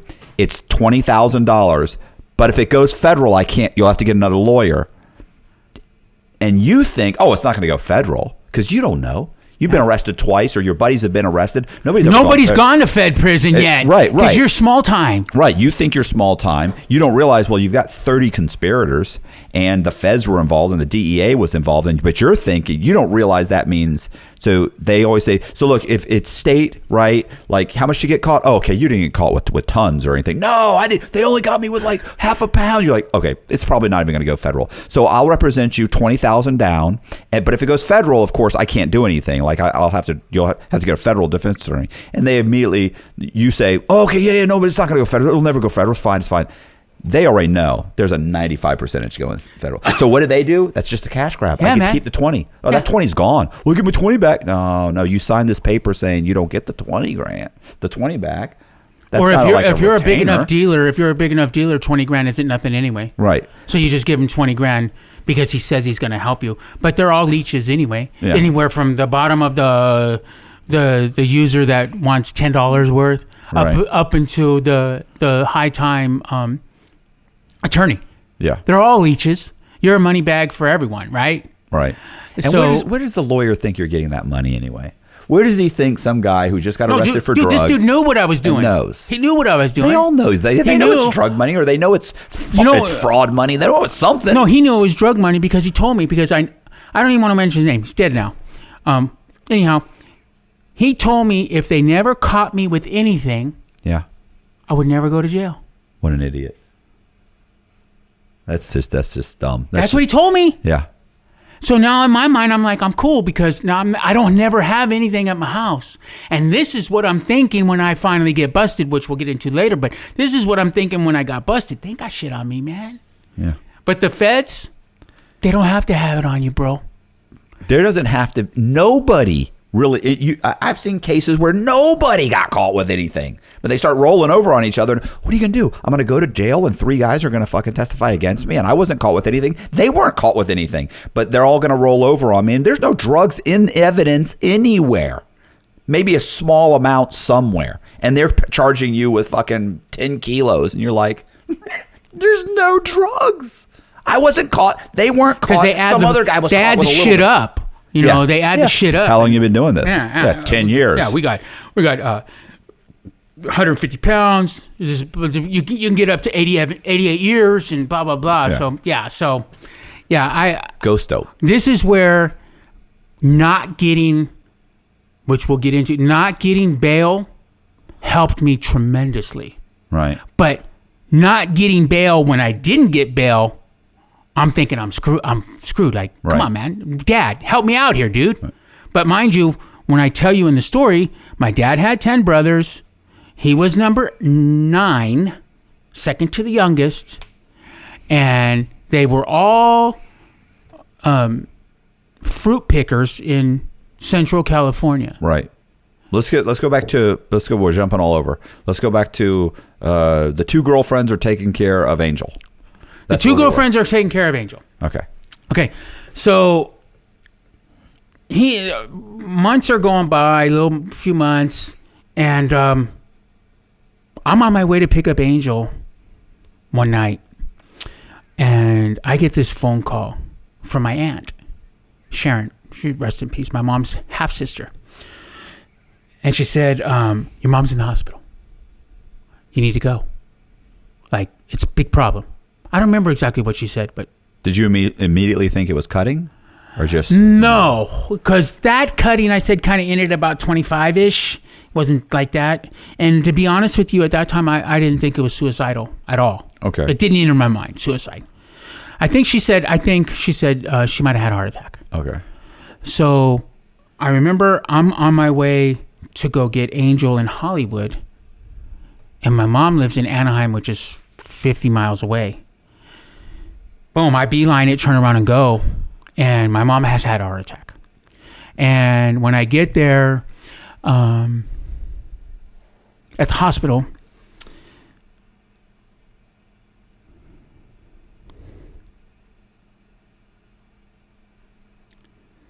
she's on a ventilator. And I open the door and I'm like, oh shit. Like, you didn't know that was coming. No. And it's a fucking problem, dude. Sorry. Right. It's a problem. Right. And the doctor comes in and checks her pupils and said something about they're not dilated or something. And he's like, yeah, bro. Like, she's not going to make it. This is a massive heart attack. Then. Yeah, this isn't. Yeah. Okay. We're thinking at the time that she had the heart attack at home, and by the time they got there, it was a problem. And she passed away that night. I had Angel. So they went and told my ex-wife if she could go get Angel because we're kind of cool, right? And she's married too. And she goes and gets Angel. All my kids are there in the room, and we're going to pull the plug. My son Angel's there. My aunt's there. My mama has a twin sister. My Aunt Jackie's there. And we pull the plug, and my mom passed away, and we say our goodbyes. And just to tell people, this is what happened to me. I'm not saying that's the way it is for everyone. But when they said my mom didn't have anything in her or whatever, when I said our goodbyes, me and my godmother, my mom's twin sister Jackie, said our goodbyes to my mom, there was a little tear that I saw come out of my mom's eye. Mm-hmm. And we pulled the plug because that's the way I told my wife. I told everyone, hey, if I'm in a situation like that, pull that plug. Right. Pull that plug, man. I don't want to be a vegetable. I don't want to be, just send me up, pull the plug. If I go to heaven, that's where I'm going. I don't want to sit there and be a vegetable and say, I hope he comes back. I don't want to do that. Right. So that's when things kind of change a little bit because now I don't have my mom to help me You know, I guess for the people out there, obviously it's heartbreaking when your parent passes away, but it's not as bad if you have a good relationship. Right. Like, oh man, we did this, we didn't see much. Me and my mom were cool. Right. Me and my mom, I was her only son. So me and my mom were cool, and we had a fantastic relationship. A lot of time together. Love my mom. And, you know, it is what happened, and we had to deal with it. So after that, Angel goes back to his grandma's, and now we're like we were saying before, like I'm slanging drugs still. And where's Angel's mom? Is she in the picture at all? She's not in the picture. Okay. She's not in the picture today. She's not in the picture. Okay. One of Angel's half sisters is in the picture a bit. She's a good girl, good young lady. She's 20 now. I knew her then. No, she's 22 now, probably. We just saw her on Angel's graduation last week. He graduated high school. But yeah, she's not. She's a user. Right. Hopefully, she's a user today, I think. Hopefully she gets it together. Wish her well, you know. Right. But I have to play the hand that's dealt. Yeah. This is what's dealt. So you don't have anybody to help. Just the twins. I got the twin girls, and I'm doing my thing. I'm starting to see Angel's. When I go to jail, Angel's 18 months old. Right. So this happened. I'm trying to think. This happened when Angel he was born April, May. He was only 2.5 months old. Right. When my mom passed. So this was in June. Yeah. So we go the year. And he's with his grandma too, right? Like grandma has him most of the time. Right. But I'm giving her money. Right. I'm taking care of him. But let me tell you something about me and Angel as he's getting older. I've never experienced this, but it was something that was awesome with me and him. Is when I would leave the room, he would cry. We had that kind of relationship. He's 8 months old. No, he's not an infant, you know, then 8, 9 months old, 10 months old, 11 months old. I was his everything. I believe that. Even though his grandma was a big part of his life, when I would leave the room, he would cry. Right. And, you know, he's still with me. I took care of him. And then, boom. In August, he's 18 months old. I go to jail. I get arrested. So how does that come about? So I have. Can we stop? One, I go to the bathroom. Okay. So we know you're about to tell how you got arrested, right? Yeah. Okay. Sorry. You want to go to the bathroom? Go ahead. How did? I mean, they didn't just show up at your door one day. Like there was a CI, there was a whole thing, right? Like your name had to be mentioned. They didn't randomly pick your house out. No. I was in a conspiracy with about 14 people. Right. So I got motion detectors around my house. At that time, we didn't have cameras. Maybe they did, but this was 04 or 05. Yeah, they had cameras. But I had motion detectors. Right. Well, what I'm saying is, how did they even get to your house? Was this? Oh, they were watching. Right, but I'm saying, did somebody else get busted? Was there a controlled buy, or your name just got mentioned? Well, that would be skipping ahead. Oh, okay. Go ahead. To where we're at now. So maybe we just go with when I got arrested, and I'll tell you. Yeah, that's fine. Is that cool? Yeah. I just don't forget. Like, no, I'm not gonna forget. Yeah. I'm not gonna forget. It's like one day somebody said, "Oh, a drug dealer lives there." And they said, "Let's go bust him tomorrow morning." You're gonna like this. Okay. You're gonna like this when I tell you. But it helps when you're not a drug user when you get arrested tremendously. Right. Because you got your head right. When you're a user and you get busted, you ain't got your head right yet. Right. And you stumble and you make mistakes.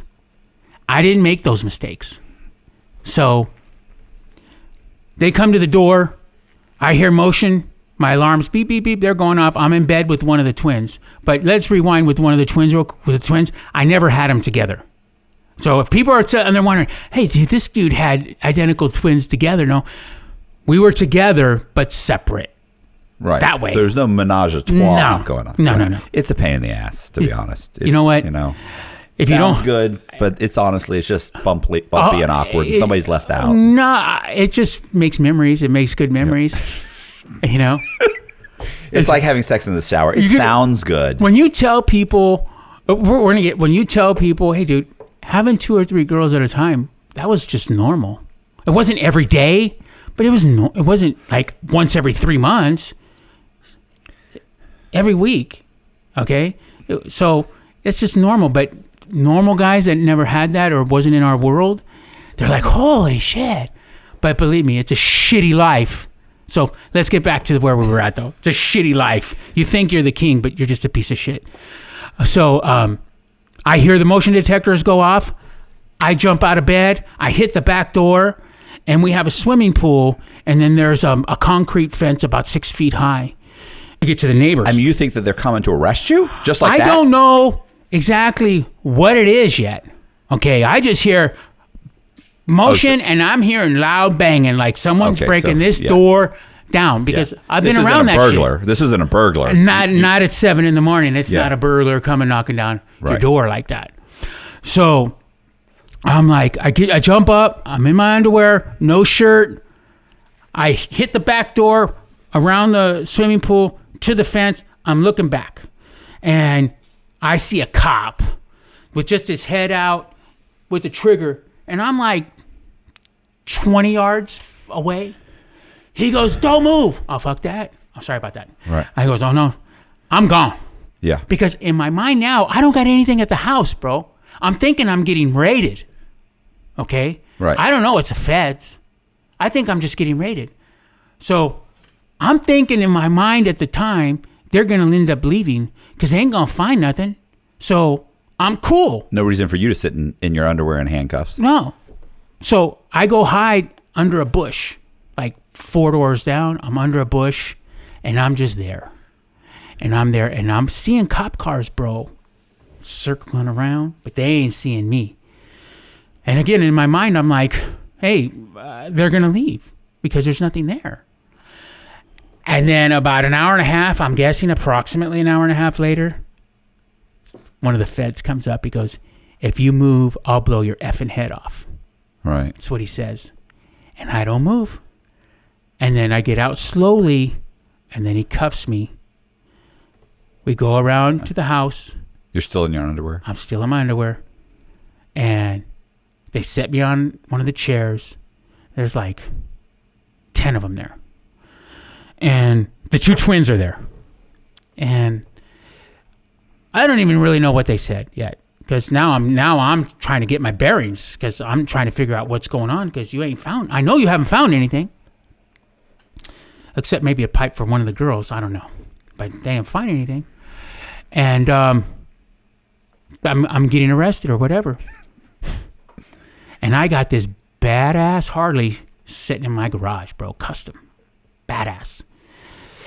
And they put me in the Ford Explorer, I think it was. Put me in the Explorer, and we're in San Bernardino, and we're going to Riverside, which is half an hour drive. Now, this is why not using drugs, I think, helped me, is the cop wants to chop it up with me in the car. But I know this dude's recording. I know. Right. He says, hey, man, that's a nice Harley. I don't even say a word. I don't even comment. I don't give him bat an eye. I don't do anything. And he's asking me a few other questions because I guess he tried to start with the Harley, but I ain't even talking to this dude. I ain't said a word. And he goes, oh, you're not going to say nothing, huh?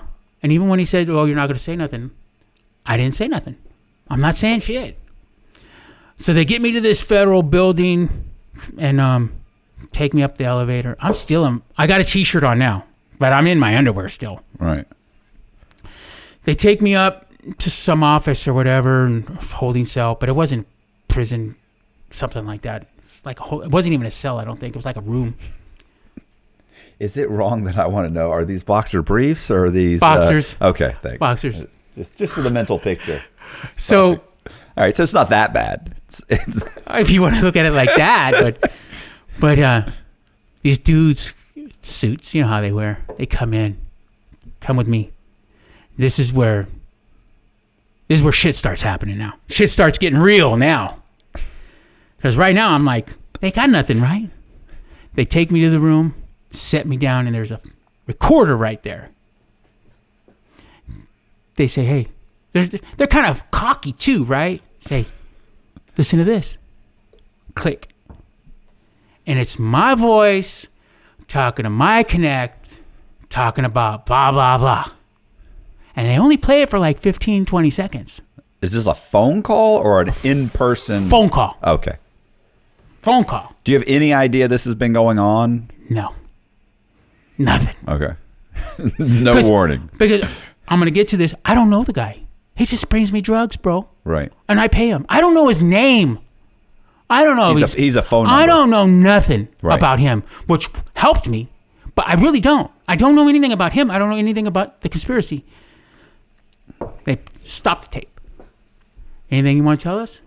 I said, now I'm getting cocky. I said, yeah, I think I need a lawyer. And I'll say nothing. Yeah. It ends right then. They take me to the holding cell. And in my holding cell, there's my Connect. He's in the holding cell with me. Do you know it's him? Oh, I know it's him. Sorry. I don't know his name. I know it's him.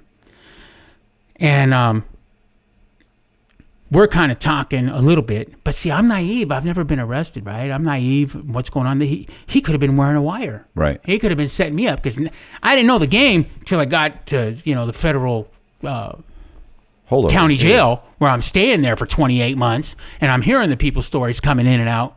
And I learned the game. But at that time, I don't know. He could have been wearing a wire. Right. Because he's the kingpin. There's like 14 of us. He's the kingpin, dude. Right. So they were catching him. I just got the wave. I was their bonus, right? I'm like, and my crimey's on there too. My co-defendant. Right. He's on there too. So, he's on the tape, or he's locked up with you. He's locked up. So they grabbed you all at the same time. No, he was grabbed separately. He wasn't in there with us. They caught him separately. So we go in to the judge, and I don't even really know what they say, but I'm in my underwear and I'm in a t-shirt. And I tell you the truth, I don't even know what they said. Like conspiracies, whatever. They're talking a language I don't understand. Right. Because I don't even know what a conspiracy is, dude. Right. It was co-defendant that I don't know anything. I'm naive. We get back into the holding cell, and there's this dude in there. We're talking, and they bring us Subway sandwiches, dude. And I'm like, this ain't that bad. Oh, it's Subway. It's Subway, man. Right. But the guy in there says, hey, when you come to court in Riverside, you get Subway. It's not cool. But the food in the county is not that bad. It's not that bad where I'm going. It's not that bad. So, boom. They send me up. I ain't getting out. I'm in the holding cell at the county waiting to get to my pod. Yeah. And these pods aren't like federal. It's an old jail. It's a county jail that they put feds in. And most of them, half of them end up going to the Fed. What do you call it? You said it earlier. I never went there. The U.S. Marshal holdover. Yeah, holdover. I never went there. I stood my whole 28 months at the county. So I'm in the holding cell, and I'm hearing dudes talking 18 years, 12. I'm not telling them my case. I'm 18 years, 12 years, feds this, feds that, feds this. And I'm like, what? 18? Dude, I'm in my mind. I'm not commenting. I don't know these dudes. I'm like, 18 years? It's drugs, bro. I've only heard people 3 years, 4 years, whatever, 6 years. Yeah. I didn't kill anyone. You know how many times I've heard that? Yeah. I killed, you know how many times I could have got less time for manslaughter. Not me, but other people. Like, I've been out 8 years for manslaughter. I got 18 with, a pound and a half or whatever. So I'm in there hearing this, and now I'm getting concerned. I'm getting concerned, bro. I'm like 18 years, 12 years, 14 years, blah, blah, blah. I'm getting concerned. I'm in hot water. But in my mind, they ain't caught nothing. They don't have anything, right? They don't have anything. I go up into the holding cell, and I go up into, the pod. There's like 45 of us. This is where I'm going to live for the next 28 months, right? But I don't know it at the time. I'm in there. I'm hearing stories. I'm learning game. I'm peeping game. Mind you, I got a lot of money, bro. I got good money. I'm good. I got good money. Made a lot of money. Guys in there getting store. Whatever. I'm getting store in the beginning, right? I'm good. In the beginning, you smile like, oh, shit. It's coming. And it is, because it's drugs, and you don't get nothing back. You don't get no returns. You don't get no refunds. People that owe you money, that's gone. Yeah. You can't do nothing. That's gone. Even your best friend that owes you money, you ain't getting that, bro. So I'm in there. It's funny. The same guys that will rip you off for what they owe you don't want you to tell on them. Oh, you snitching on me? You owe me 40 grand. Fuck you. Cut your fucking throat. There you go. I'm 3 months in. And I know now. Oh, remind. We're going to get bail, right? You got a right to bail. Everybody gets a right to bail. I get there. I got 3 kids. Yeah. I've been working a job for 18 years. I go there. The feds don't give you bail, but I don't know this, right? I'm naive. My dad comes down. He's there at the hearing, and my mom has already passed. So my dad comes down, and they're like, "Hey, no, you ain't getting bail. You're a flight risk." Flight risk? What do you mean flight risk? How am I a flight risk? I'm not arguing, but in my mind, I'm pissed because how am I a flight risk? I got 3 kids. I don't have a passport. Where am I going? Never lived anywhere but California. Never lived anywhere but California. But you ain't getting bail, bro, unless you got a house or they do everything they can not to give you bail. Yeah. Now, if you were cooperating, of course you would probably get bail. See, I didn't know that at the time. Right. I didn't get bail. They'd be like, of course you're going to get bail, buddy. No bail for me. And I could have maybe got bail if my dad would have put up his house. But my dad's old school. Yeah. He's Mexican. Remember, 9 brothers. Yeah. 9 brothers. He's the number 9. Oh, dude, my dad's hard. Yeah. He's hard like that. Yeah, it's cool. But at the time, I'm pissed. At the time, I'm like, dude, you're my dad. Where you think I'm going to go? Like, you know I'm not going nowhere. But I'm not arguing with him. In my mind, I'm thinking this. And no bail for John. So. Oh, God. Okay. So now, I've already been there 3 months, and I know now a little bit of the game, not a lot. I'm going to be there a while. Because this is feds. You ain't going to trial. You ain't getting none of that for 2 years or 18 months, right? Are you still thinking they don't have anything? No, or by now time, you're starting to realize. At that time, I'm screwed, bro. Yeah. I know already. Is this just from the other inmates, or have you talked to an attorney yet? Inmates. In the discovery. I'm screwed. Oh, you got the discovery? Yeah, I'm screwed. You saw the... And the only thing they found was the pipe from your girlfriend? They didn't find anything. But I think when we were talking, it was like the only thing they could have found was a pipe. Right. But they were probably like, I'm here for him. Yeah. And but I wasn't there. I ran. Right. So 3 months in, I'm like, what's the guy in the Bible who has his hair long? Samson. I'm Samson, dude. I got long hair, right? I'm 3 months in. I still got long hair. After 3 months, I don't have long hair no more, dude. I shaved it. Right. Why? I ain't going nowhere, bro. I go nowhere. Be here a while. I ain't going. I'm this home.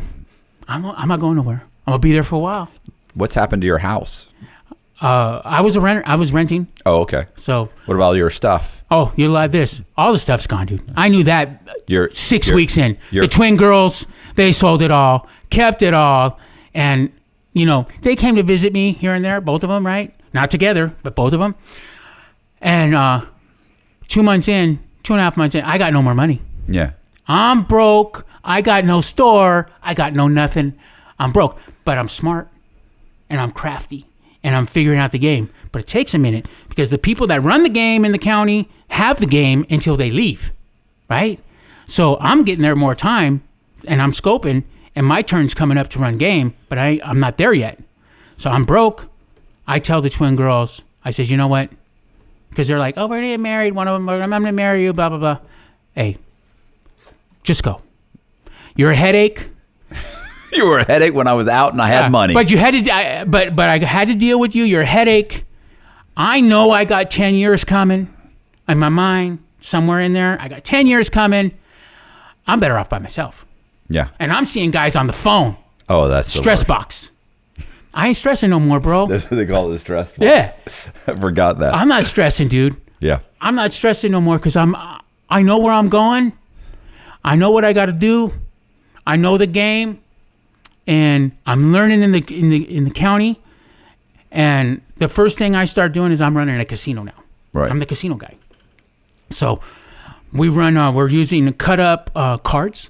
We've cut up cards for chips. You buy in. When you run out, you're out. Winner's like tournament, right? But I get an item. I take an item out of every tournament, and we're running 2-3 a day, right? So I'm cool now. I got store coming. I'm running the game. My case, I'm learning the game. I'm learning what people do, what they don't do, how they do it, how much time, who goes where, how it goes where. And I'm talking to this one dude. His name's Kane, but I'm not gonna say his last name. His name's Kane. And it's like 16 months in. But let's rewind real quick because I know you could clip this. Let's rewind. Just back up a minute. Angel. In the beginning, I get locked up. I'm not seeing him.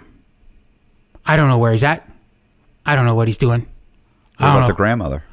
I don't know where they're at. I think they're in Hollywood, but I don't know. Right? No one's seen Jennifer, his mom. No one's seen him. No one's helping me. Remember, I got no family, which we'll get into later. I got no family. What about the ex-wife? The ex-wife, she's out. She's doing her thing. She's cool, but it just didn't. You can only ask so much. Yeah. I'm in their learning game. I haven't heard of Angel. I hear he's sick though. I hear he has a disease, but I don't know what it is yet at this time. I can't confirm nothing, right? I don't know nothing. Because you're in prison, you hear a lot of stories or whatever. Right. So, I'm a year in. I finally get his phone number. I get a phone number to Grandma. And I'm like, I'm going to get to talk to my son, see what's going on. I call Grandma Kathy. I says, hey, where's Angel? It's like 9 o'clock at night. After count, 8:30. Because I probably called. How'd I get the phone number? I got a thing from my ex-wife. So after dinner or whatever, I called. She gave it to me. I called Grandma. Grandma says, call tomorrow. He's in bed. I was like, okay. I said, I'll call tomorrow same time. I call him tomorrow. I never hear from her again. For all the years I spent in there, I never heard from her again. Never heard about Angel again. Never heard anything. In retrospect, because I didn't know the whole game, in retrospect, I think if I would have told my lawyer, and especially at sentencing, listen, I'm a criminal. I need help. I know you're going to sentence me, and I know I'm going to do some time, but I need to see my son. I don't know where my son is. I have no contact. I hear he's sick. I think the feds would have found him. I think your lawyer would have made some phone calls. Yeah, I think. But I didn't think of that, because I just didn't think of it. I have time to do. So that's about a year in. I talked to Kane. Kane tells me, you got to tell him what happened. You got to snitch, I guess, right? Right. But in my case, I didn't know anyone. They could ask me 1,000 questions. I don't know. Where does he live? I don't know. Where does he get? I don't know. I don't even know his name. Right. They have all the number. This is the phone number I call. The guy meets me with a fucking pound of meth. That's all I know. I know nothing about nothing. And everybody's already been picked up. And they've all been picked up. Are they already cooperated? All of them are already cooperated. I know nothing. So when I tell them what happened, I'm just telling on myself. Right. I have nothing to give. And they know everything probably already anyway, right? They already know everything. So yeah. I just have to do my part so I could get a downward departure. Right. Okay. But again, they already knew it all, and they already snitched because he told me, I already know they did. My lawyers already know they did because I don't know how they know, but they're saying they already signed off or something or whatever. But you couldn't prove it, but he's like, I already know they did. So, and then my crimey, the kingpin, he left. And he went back to Mexico. He went to federal holding, and the federal holding that they go, I heard that federal holding, like, that's where they take people that tell. Not everyone, but if you're in the county, because it was a shithole where I was at. And you snitch, they move you out Yeah. because there ain't no help. Like, it ain't like you can get some bad news in the county that it's easier to do in the county than it is to do in the federal holding. Let's say that. So I go do that, and now I'm just waiting, and 16 months, 18 months go by. And mind you, I'm in there 28 months. And I'm like, oh man, sentencing date comes, and then it gets pushed back. And you know, in the feds, if you they shut down the courts and the transportation in December for like 2 weeks. So I get sentenced like in October, and 26 months in, and I'm like, and it usually takes 4 weeks to get out of there. I've been there 28 months. I know how it works, right? Yeah, you see the guys get sentenced and they're They gone get 2-3 weeks. Yeah. They're gone.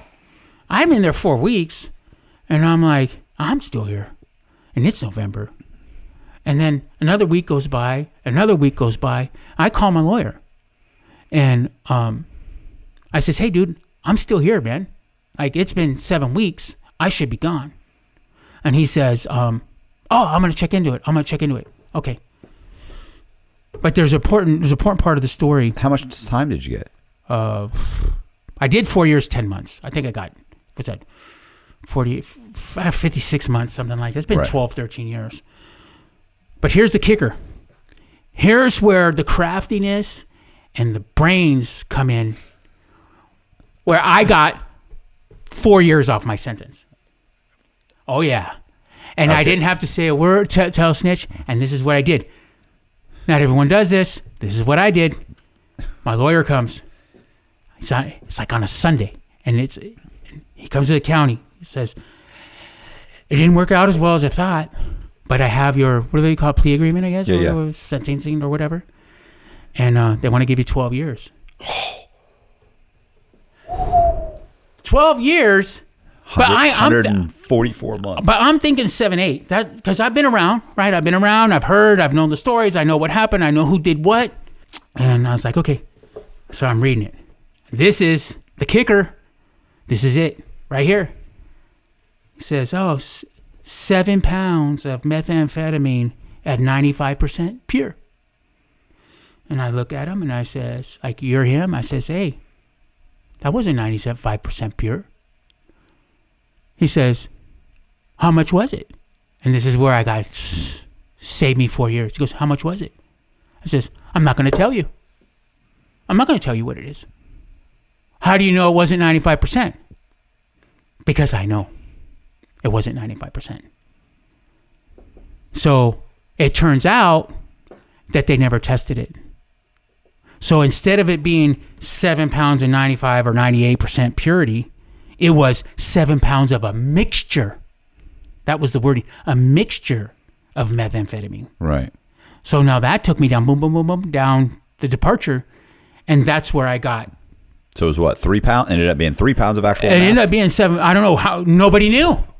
They didn't test it. Because that's why I told them. I says, I'm not going to tell you. You got to tell me. They got to tell me what it was. Right. But I'm telling you right now, it wasn't 95%. Did they test it? No, I don't think they did because they never came back. They just came back. They just said, okay, we'll drop that charge down. We'll just give them what it was. Right. We'll just, the magical 98% purity, we'll just, yeah, he's right. Like, they try to catch me, like anyone else would know, because they don't know. Yeah. Like, oh, I guess it was. Let's see, can we get 2 years off? Can we try? No, dude, I'm not going to tell you. Right. You got to tell me. And they never did. That's where I got the time off. So when you walked in front of the judge, they said what? How much? 7 pounds of a mixture. Okay, but I'm saying, what was the time? Oh, so initially, 58 months, something like that. Well, you're saying 58 months. I did 4 years, 10 months, but you got good time, and you got the halfway house that I did. No, I'm saying before you got a downward departure, was it like 10 years and they knocked off 40% or 50%? It would have been like 9 probably. 9, yeah, okay. So they knocked off like 40%, yeah, 40%. Okay. So your sentencing, your pre-sentence report said 12 years. You got it down to about 9, and then they dropped it to just shy of 5 years. Yeah. Okay. So But 56 months. again, preface this, when they say, oh, this guy's a snitch or whatever, look, man, they already knew everything. Yeah. They already had it on tape. Yeah. They didn't just have it with words. They had it all on recordings.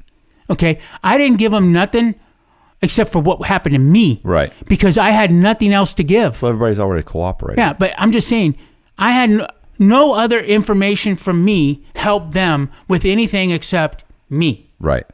You know, I finally, and they had me anyway. Guys were probably going to testify against me anyway. So I might as well just tell on myself.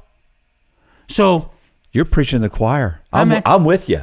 I hear you. You did the right thing. Yeah. Trust me. Oh, You but see, made that's the right game. call. That's the game. That's why I'm glad I didn't get bail.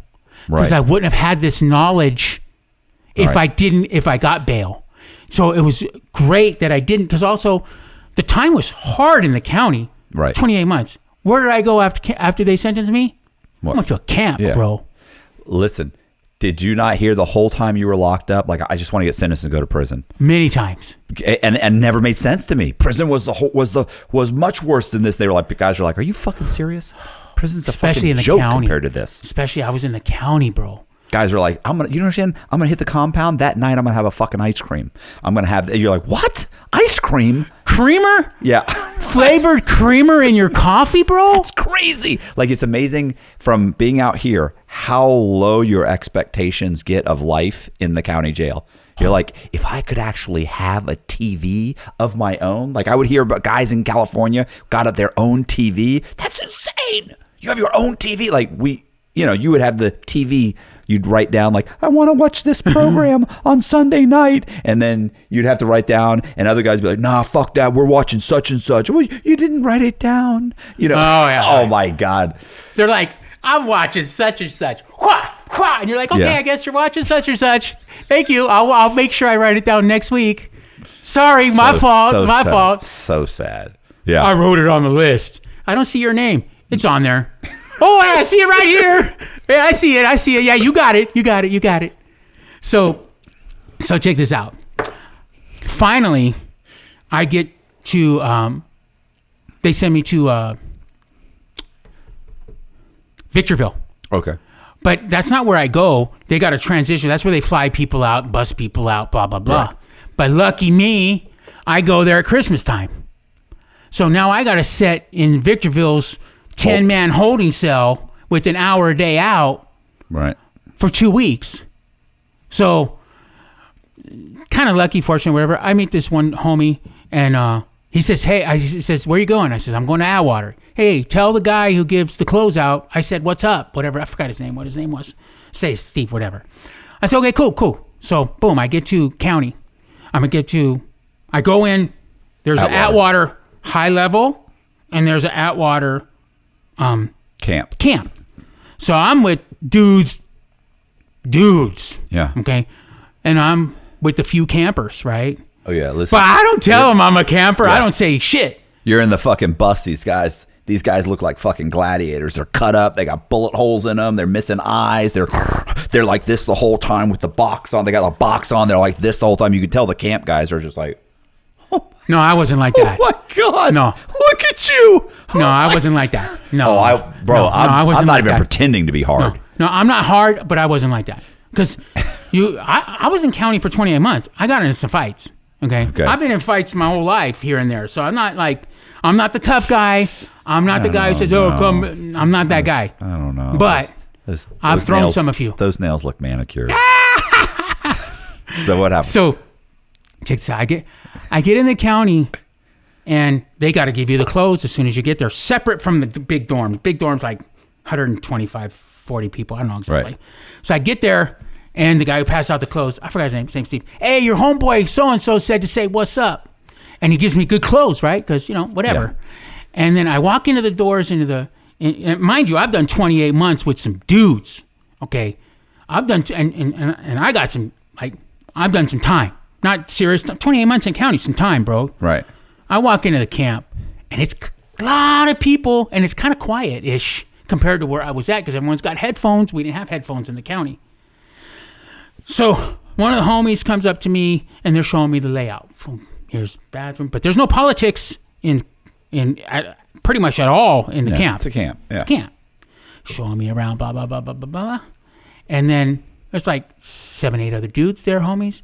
And he tells me as we're walking, hey, what'd you do? I said, yeah, man, I just got into some bullshit.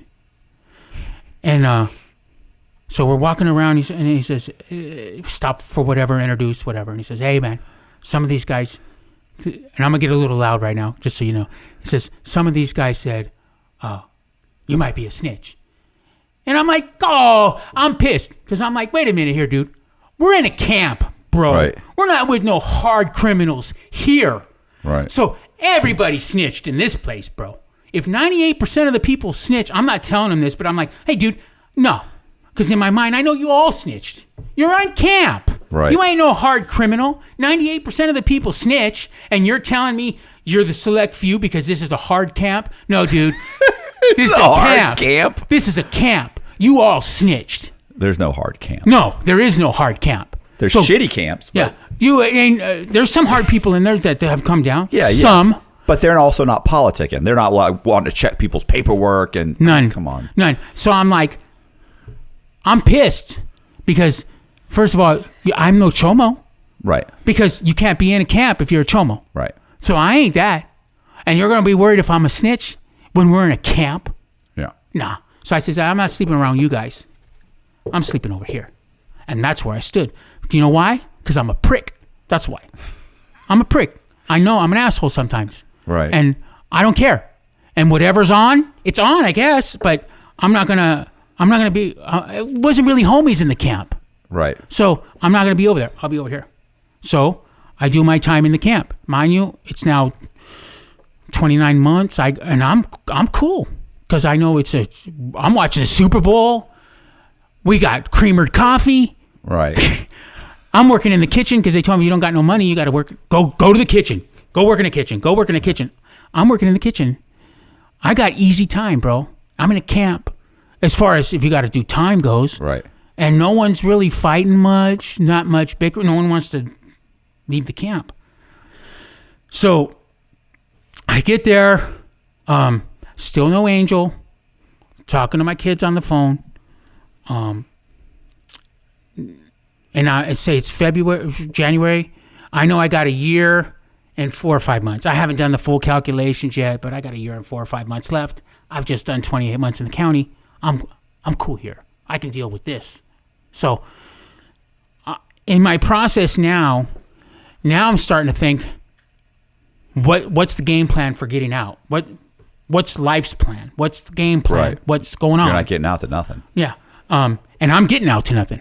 And I know I'm not getting out to nothing. What are you going to do, John? Like, what we got? What's internally? What am I going to do? Well, like I said, I'm not being arrogant. I'm a good-looking guy. I'm going to come out shredded. I'm going to come out looking the best I can look. Some guys want to come out bulk, but for some reason I don't put on a lot of muscle, but I can come out shredded with muscle. And I come out after county, I'm shredded, bro. And I hit the halfway house. So basically in the county, it was just pretty much easy time, softball, regular, no big stories, nothing big happened. I got to see my kids and hug them after 3 years because in the county you couldn't touch anyone. They came and visited me one time. My dad brought them. So when they came to the visiting room, I got to hug them. Mind you enough, you do get furloughs. I don't know if they do it now, but back in the camp then, you got furloughs. No. So they don't get furloughs anymore? Not in the camp? Not in Coleman. Not that I mean, I was never in Coleman, but I know guys that are in Coleman. They're not doing any fire. Well, I know that camps, when they move you from camp to camp, they give you a bus ticket. Yes. But no, I don't know anybody that's ever gone for a They week did then. or a weekend. What year was this? Plus, by the way, this is also California, right? Okay. You know what I'm saying? So you got a weekend furlough. I think the first time, because I wasn't there long enough. The first time you got 24 hours, not 20, I'm a liar. You get 12 hours, 14 hours. And then actually there was some guys, if you had done 5-6 years there, eventually you got a weekend. Right. It wasn't often. I don't even remember how often it was, but I remember when my dad came and visited me, it was the day before my birthday. And I planned my furlough, because it's in September, on my birthday. So I got to furlough out on my birthday and spend it with my kids and my dad. So my dad lives by Atwater. So we went to. That's why they sent me to Atwater because I basically told them, send me wherever you want because I got no family. It don't really matter. The closest camp was Taft. But I was thinking, I don't really care. I don't have a lot of time left. So send me wherever you want to send me. It didn't matter. But they sent me to Atwater because that's the address I put because that was my dad's. I didn't have an address. Right. So my dad would visit me here and there. Cool. Came and visit me. I get to spend the birthday with my kids. Get back. I got a new pair of tennies. I'm happy because you could bring tennies in. I mean, they didn't trip, you know.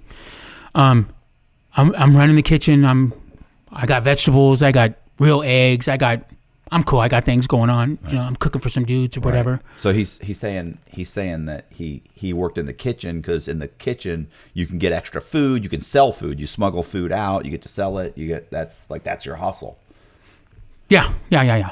So, I would sell food, chicken, because they make tacos and nachos later when it was chicken day or whatever. Fish. We had fish, so I'd fry the fish. Hot wings. Wednesday, hamburger day. Yeah, I don't know what day was what day for that. I don't think it was like that with the... Yeah, they did, but I don't remember what day it was. I don't remember what... We used to get hamburgers on Wednesdays. It's good stuff. Hamburgers and french fries. Or chicken leg quarters. That was cool. But I wanted to say, because I saw you on some of your podcasts, you said on one of your podcasts, you said, what was I going to do? I had 18 years or whatever many years you had to do. I forgot the number. 26 years. What am I going to do? Stay to myself? Oh, you know, I got to mingle. I got to mingle with some people, right? Yeah, I mean, I got too much time. I stood myself. Yeah. I didn't have a lot of time left. I was like, I'm not dealing with these dudes, you know, and I dealt with very few. I knew I had, you know, so little time. Some people, 14 months, it's a long time, but for the feds, it wasn't, I guess. Right. So I kind of just stood to myself, did my time, worked out, had workout partners, cool dudes, good dudes, TV, games. I'm a sports fanatic, a lot of sports betting going on everywhere. Not me, but a lot of that. So now we're getting to the part with the angel part, right? Right. And I know people are going to be like, nah, that's bullshit. It couldn't have happened that way. But it's kind of like a fairy tale story, dude. Like, I'm 3 weeks from the house, going to the halfway house, okay? And still no contact with Angel. Nothing. And then my ex-wife, I'm calling my kids, and she gets on the phone, and she says, Angel's in foster care. And I have a phone number for you to call. This whole time, I'm thinking he's with Grandma. I don't know any different. So I get the phone number. I go to my case manager the next morning because, you know, you have certain phone numbers you can call with the feds. You can't just call out the numbers. Yeah, you can't. Yeah, it's got to go to the list. And even if you call foster care, it's going to go to a right. Like it's going to go to a system. You got to push 7. Well, I can't push 7 because you have to answer the call. Right. You know, right. The phone system doesn't answer the call. Right. I go to my case manager, caseworker, whatever. We call him from his phone. I'm John. I'm Angel's dad. I'm going to be out in 3 weeks. I want him. What do I need to do? How do I need to do it? And they really didn't tell me how I need to do it. They were basically like, call us when you get out. Right. So, boom. I get out. And for those of you who have done time, maybe 4 years isn't a lot for a lot of people. Maybe it is for a lot of people. But it's the greatest day of your life. Like, I was so euphoric when I saw my dad at the bus stop. I was like, oh, freedom. I was so happy. Right. You know, I'd done my 4 years, 10 months, and I'm happy. And instead of taking the bus, my dad drove me to San Bernardino to the halfway house. So I get his phone and I call the case. I call it CPS or whatever. I'm out. What do I need to do? How do I need to do it? Blah, blah, blah. He's got a court case in like 3 weeks. He's in foster care, whatever. How long had he been in foster care? 2 years. See, I didn't know that. He was in foster care when I called Grandma. When she said he was asleep. Oh, why she didn't want to tell you? Okay. No. And the bummer thing about it is, had I known, I know my ex-wife would have taken him. She got 3 of my kids. She'd have taken him. He'd never had been in foster care. Right. I got a brother and sister that I think if I would have called them, they might have taken him to better than foster care. What about, so why did Grandma say she called foster care? Did they just show up? What happened? I don't know. Okay. I really don't know. I never asked because, like I told you, I'm laser focused. Right. That don't matter to me anymore. Right. How he got there doesn't matter. I get it. I'm out. What do I need to do to get him? Right. That's it. That's the most important thing. Whatever else happened, it don't matter. Right. I got to get my son. What do I need to do to get my son? So I get to the halfway house. We call him again. He's got a court date like 2-3 weeks later, whatever have you. And I hit the court. My dad bought me a truck. He got me a truck when I got out. A used truck, but I didn't have any money. I didn't have anything. So I was bussing it. Here's a guy who was balling, making $15,000 a week, comes out and he's taking the bus. Right. No money. And that's what I was doing. I hear you. So my dad buys me the car, the truck, and I go to the first visit. I got 2 of my kids with me, and we meet at a park. And he comes up to me, dude. Can't even describe the feeling, bro. How old was he at this point? 6, 7? 4.5, 5. Okay. And we hug. He's not a shy, but he's scared maybe, I guess, or something. But he knew I was dad, like not because he remembered, but they told him he's smart. And we hugged and we played and we got an hour and it was great. And that's how it worked out the first time. But let me tell you, rewind just real quick to the court. When I walk into the court the very first time, they're pissed. I'm stand up. I'm John Rodriguez. I'm Angel's dad. The judge looks at me. I've been gone for years, right? And his attorney, because the kids have an attorney, right? She goes, like, where you been? And I'm not saying much. I'm here. What do I need to do? How do I need to do it? Yeah. Whatever. And that's when they set up the visitations. So we got the visitations, but right when I walked out the door, because I'm telling him I want to get my son, my son's lawyer says, yeah, we'll see. We'll see what you do. Cocky, But I'm laser focused. I don't care what you say. Yeah. It's irrelevant. She didn't have to be nice to me. No, but because I know at that time, I'm getting my son. And you have to think about what she sees. Right. She didn't see a lot of fucking winners walking through the door. She didn't see a lot of people promise big. I'll bet she's seen thousands of people come in there and say, oh, I'm going to do this, I'm going to do that, and do that, and next thing you know, they're back in prison or they're back on drugs or they don't even hear from them for 2 years. So right. She's seen the worst. She's seen a lot. Yeah. And like I said, what she says doesn't matter. Yeah. What anyone says doesn't matter because I know where I'm going. I don't know how I'm going to get there because I don't know career path. I don't know exactly what's going on. But I just know I'm going to get him because I'm not going to do anything not to get him. Right. So I'm working for an air conditioning company as a gopher because I got to get a job, right? Yeah. I mean, you can't walk out and be a CEO or a manager of something. You got to grind. Yeah. So for the felons out there or whatever that we talked about earlier, just go get any job. Yeah. And kick ass at it. Yeah. Be the best. If you got to work at a donut shop, you make those donuts circles and you put that circle donut and you frost it right and you make that look like you creased your pants on going on a visit. Yeah. You know what I'm saying? And you kick ass for 6 months. So when you go to the restaurant that you want to be a worker at or a real construction or whatever kind of job, you say, look, I know I'm a felon. I know that I had problems, but I've been working at this donut factory and I've been there for 6 months. I never missed a day and I never been late. Now I want to come work for you. Let me tell you what I could do. Right. And that's what I did as the gopher. I'm the nobody. But cool. My ex-wife got me the job because I got to get out of the halfway house while I was working. Right. Mind you, I got no family. I got no money. I got the truck. My dad's family, but he's 400 miles away. Yeah. So I got Yeah, nothing. he can't get you a job. He's 400 No, miles. His and brothers can't get you a job. Right. They're 400 miles away. And so I'm there, and I see a little riffraff and whatever, the halfway house. I'm not involved. I get my truck, I do that, and then my ex-wife gets me, and I'm going to the court. I think there was a couple court dates, but it was more visits, 1 hour visits once a week, never late. The foster care lady, I only got an hour, and you weren't getting an hour in 1 minute. You weren't getting an hour in 3 minutes. Like, wrap it up, dude. 58 minutes, and again, I'm focused. Whatever you do as mean as you want to be, I don't care. I'm getting my son. So then I'm talking, I actually met Grandma for the first time, Grandma Kathy, after I got out at one of Angel's doctor visits. So can we pause real quick? Mm-hmm. We haven't gone into his disease yet. Right. We got to bring that up. Yeah, bring it up now. So is now the first doctor visit like the right time? Yeah, yeah. I mean, why not? Okay, so that's what I wanted because we hadn't done it. You had, I would just say you had noticed just before you left that he had some issues, but you didn't really know where it was. Can I get another Coke? Yeah. Cool. I got I'll it. Well, okay. It's in the fridge, chest height,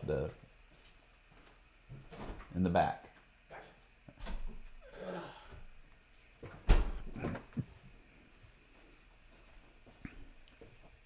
All right. I had to sit up straight. Okay. So the first time I see Grandma for the first time, and mind you, I'm shredded. I wasn't shredded going in. Right. It's a little overweight. Not a lot, a little overweight. But I'm right now I weigh about 192. Then I weighed about 162. Right. Okay. She didn't even recognize me. She had no idea who I was. And we were sitting 10 feet apart at Angel's IV. He had to get an IV every 4 weeks to help with his immune system. Right. Because he has a disease, and the disease is called, and you'll post it up. We won't put it on here exactly, but ataxia telangiectasia. So basically, it's an immune deficiency disease, and it attacks your blood cells and attacks your nervous system, and basically,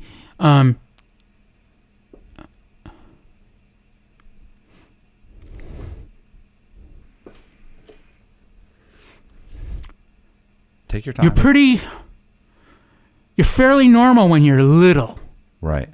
I noticed he was a little off at 18 months, but maybe he was 16 months, but I couldn't pinpoint it. He fell a little more maybe than others. Okay. But it wasn't noticeable. But I knew it when I saw him, but the first doctor visit that I went to for his IV, for his immune system, that's where I see the Grandma. So, and I find out that it debilitates you. And as time goes on. So when I met him, he could walk, but he couldn't stand straight. He could stand up, but he would wobble a little bit. But he could play. He could run. Right.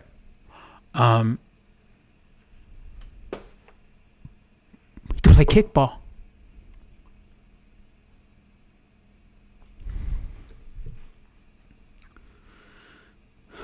He couldn't play baseball, but he could kick a ball and walk. So I have my own apartment. We're at the doctor's. That's where I meet her. She's like, "Hey, are you blah, blah, blah?" And I was like, "Yeah, because I was like, Kathy. She took back like, hey, it's John." She didn't know. "What are you doing here? Blah, blah, blah." I'm here, Angel, because the foster care lady's bringing him to the IV. I'm not bringing him to the IV. She's not bringing him to the IV. The foster care lady's bringing him to his doctor's appointment. Why was she there? She just to see him? To see him. She loved him. Yeah, She's a good grandma. She loved him. Things happened. I don't know what, but irrelevant. And she's part of his life, and she loves him. I'm not going to be mad at her for whatever happened, because I think all children need love from grandma, grandpa, whoever. And if it's a bonus, keep it. It's a bonus, man. He needs love. So, now at this point, me and Angel have our own apartment. It's just me and him. How long does it take for you to get him back? He came after about 2 months. We had weekend visits, but only with Grandma Kathy. Right. Grandma Kathy had to be there for the weekend. Right. And his sister about 2 years older. She's probably 9 then or something. So he came on the weekends. And then I took him back Sunday or Monday or whatever it was. The caseworker, his name was Mr. Penrose, right? And he's come to the house, and I said, I know you're going to keep coming to the house. I'm going to let you know, it doesn't bother me, because I know eventually you're not going to come to the house anymore. Right. Because the house was spotless. And I was a vegetarian, and we ate good. Everything was clean. Everything was in order. Exceptional. Like, clean freak. Like Yeah. prison. Prison will do that to you. Clean. So when they came, wasn't a problem. This was like August. I remember it was August. Mind you, I've been out since April. Now, tell you this, I had an opportunity to get with women while I was out. I had people want to introduce me, apartment, blah, blah, blah. It's April. I haven't been with a woman in 4.5 years. Right. But I'm laser focused, bro. I'm not getting with no women. I'm not taking no women out. I'm not getting involved with nothing. Till I get my son, I'm getting involved with nothing because my focus is to get my son. So I went out with no one. I called no one. I was going to church stuff, but no individual dating, no group dating, nothing. Because I'm getting my son. I got to get my son. So I get him in August, and now they're not coming, and they're signed off. No, I'm a liar. Rewind. He lived with me in August. They signed off in December. Okay? So, and we're living by ourselves this whole time, since probably June-ish. It's just me and him, and it's like, I kind of viewed it like the courtship of Eddie's father. I don't know if you remember the show, where it was the guy who played the Hulk. Was it Bill Bixby or something? And he had a little son. It was just him and his little son. Right. And it was a show about them. Okay. That was me and my son. It was just me and him. Nobody else. We out to eat. I'm working now as an apartment manager, but I'm also getting bonuses by doing clean outs of apartments. Because it's H&J Property Man. They manage like 30 different apartments. I just managed one of them. My ex-wife was the director. So they gave you $150 every time you got to clean out an apartment when they left, and they left it a mess. And they did. Yeah. I'd make $150 if I cleaned it out. But the bonus was I got to keep something for a yard sale that I could sell at a yard sale to make extra money. So $150, and I might find $100 worth of whatever. So I was doing that. I cleaned up yards for the apartments. It didn't matter because I work. I don't care what kind of work it is. Whatever it is, just tell me what I got to do and I'll do it. And they loved me because I have a good personality and I can talk, so I could rent properties. So I would rent other apartments in other apartment buildings for them, and they'd give me money. Right. So we did that. Once December came, I went out on my first date because now I had my son, and now we're good. We're settled in. We have a good relationship, blah, blah, blah. And taking him to his doctor's appointments, taking him to infusions, doing everything that I need to do to stay on track. And I'm cool. I'm not even a problem. I go to a Christmas party. I meet a girl. She's an RN. I'm like, because mind you, when I'm in prison, I have a lot of time to think. Right. And I'm not getting with the girl that's got 2 kids living with mom when I get out. Right. Because I don't have nothing. I'm not homeless anymore, but I'll have a lot. I have a good work ethic, and I'm smart, and I'm crafty, but I'm not getting another anchor. I'm not getting an anchor. I'm getting a winner. Right. Period. I'm getting a winner. She's an RN. Took her out once. I already knew immediately she wasn't the one because I already, in my mind, I'm not wasting time dating girls that I know I'm not going to marry. That I know I'm not going to marry. Right. I'm not going to say the first date I know I'm going to marry them, but on the first date, if I know they're not the one, there ain't no sense in starting a sexual relationship because we can and then get twisted into that because I'm not having that. I went out on a second date with this other girl that worked for the county. This is like in early January. And she tells me about 10 minutes into the date, she goes, yeah, sometimes I get drunk. I said, oh, yeah, okay, good. I'm playing it off. Cool, whatever. And right there immediately, boom, you ain't the one. That's all you had to tell me. You ain't the one. Was she saying I get drunk like I drink too much? Or is she saying like sometimes I drink too much? No, she was like, if I remember correctly, like sometimes I get drunk. Like that. But drunk or whatever, because I don't drink. Right. I don't drink. I still don't drink. I don't smoke.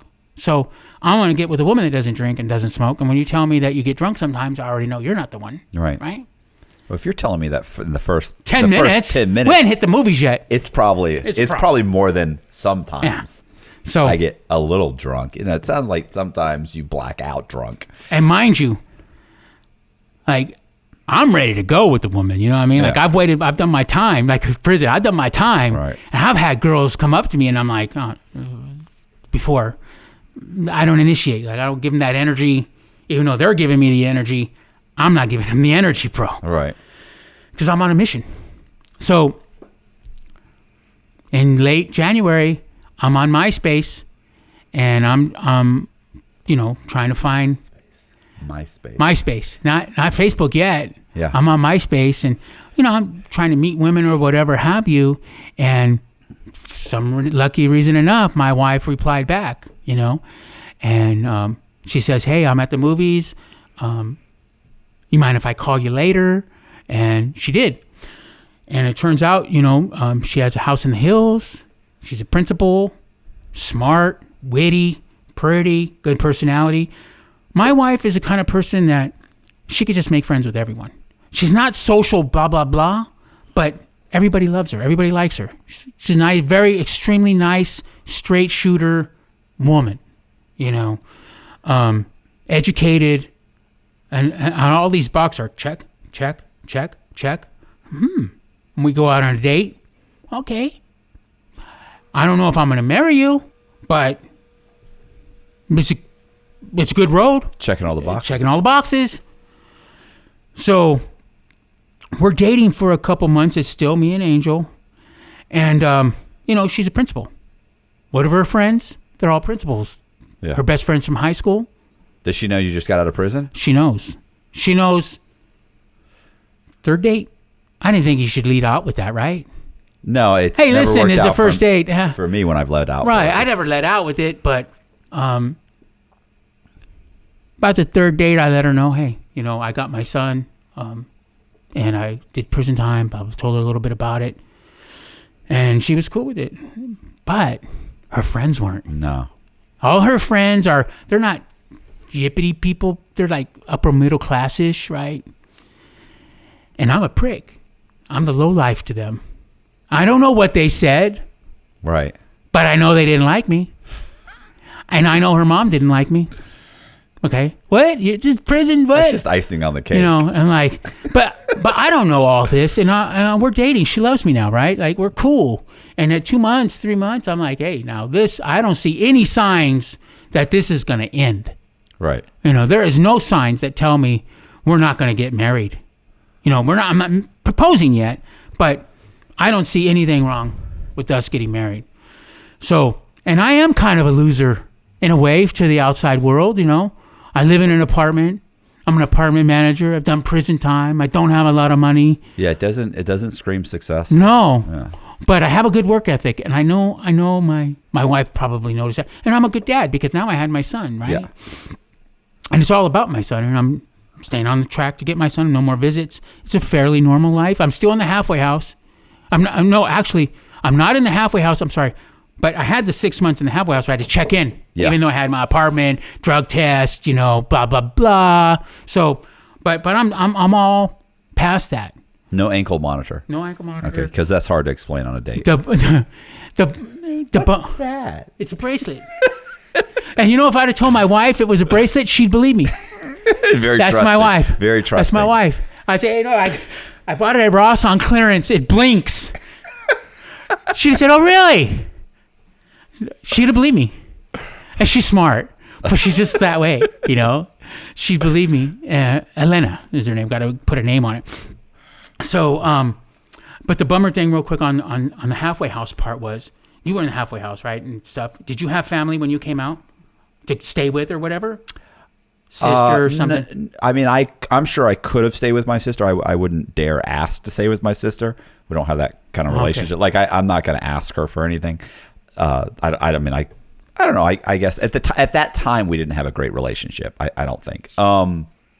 But I had I had a brother and a sister, but I wouldn't have asked them. Like, I had been enough of a burden. Where'd you go when you left?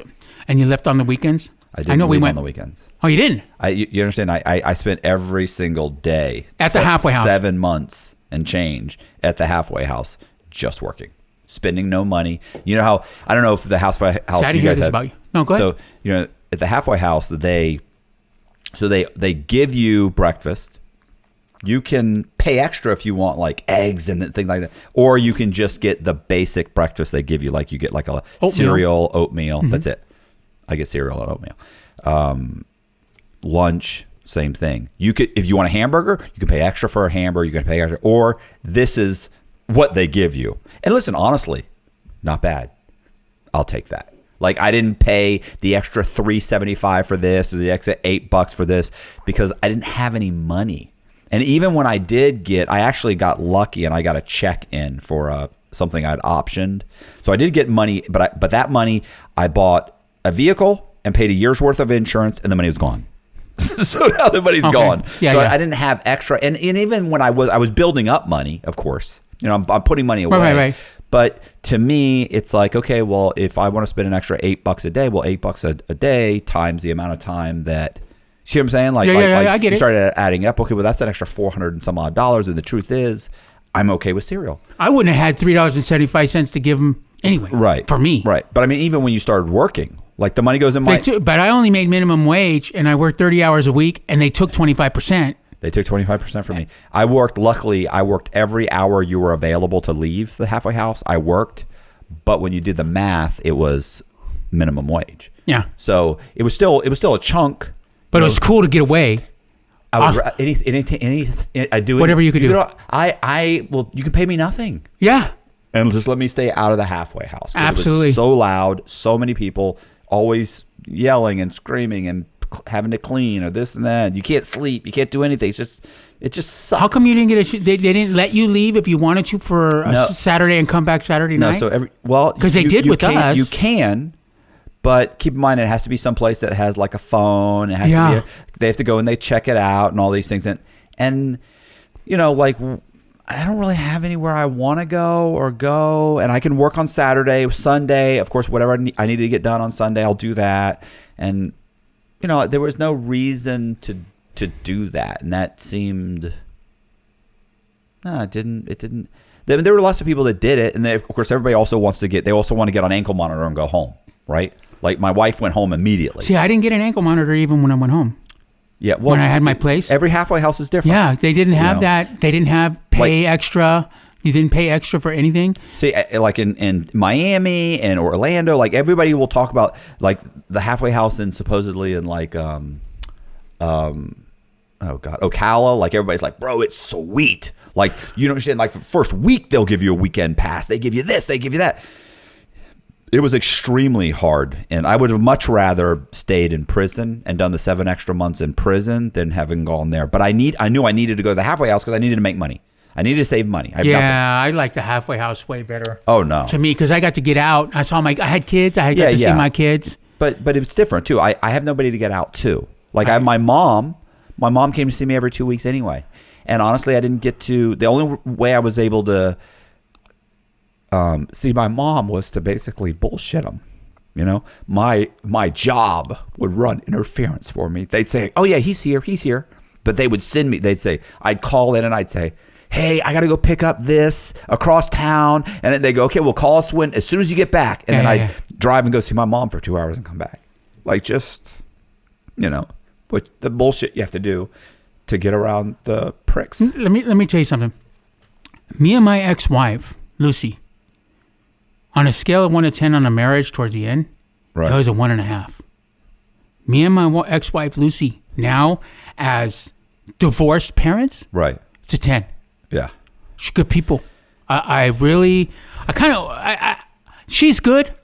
We get along fantastic. We talk once in a while, and we're friends.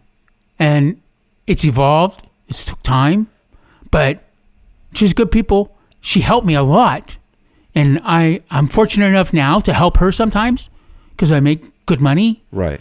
But when I was the manager, remember, she's the district manager. Yeah. So she sent me on errands. Yeah. But there were no errands. Right. You understand what I'm saying? Yeah. And they came one time to my apartment building because I had like 25 apartments, right? And they were going to violate me. And I got Angel, right? They were going to violate me for a day and send me back to the halfway house for a weekend or whatever because I wasn't there when they came. And I wasn't. And I said, no, man, I was there. I was in the back fixing an apartment. You didn't go back there, even though I wasn't. Right. And they didn't let me go. And let me tell you something about the halfway house. The counselors there, not cool with me. Not cool. But I'll tell you something. The director, I forgot what her name is. It may hit me as we're talking. Awesome. And she's a hard woman. She's dealing with felons. She's making big decisions on 20, 30-year people, 4-year people, camp people, high-level prisoners, all this when they get there. Right. She knew I was focused. She knew it. Because she had told me, she says, not a lot of men would do what you're doing. And I'm like, I don't understand really what you're talking about. This is what I think everyone does. It's my son. She didn't help me per se to do anything wrong, but she gave me a little leeway. Not to do wrong things, but hey, you want to go see your son? He gets 3 hours. He gets to go see his son. It wasn't a dispute or fill out the form. Yeah, no. Wait till it gets signed off by Brad. Then we've got to be. I go see her, and she'd say, "Oh no. He's gonna go see his son on Tuesday because I only get an hour. It's not like I get to change shit, right?" Right. So in the beginning, and I thank her for that because she recognized it. So anyway, me and my ex-wife, we're cool, and she helped me there and finagled some things. She got me the job there, and I had a cool apartment gig because of her, because she put me there. It was easy for me to keep my son, right? She gave me probably a few apartment buildings to clean extra. She called me first because I needed the money, but she didn't do anything like finagle, like money-wise or whatever. So, so I'm doing that, and me and my wife are together 3-4 months, 5 months. Her friends don't like me. Her mom don't like me.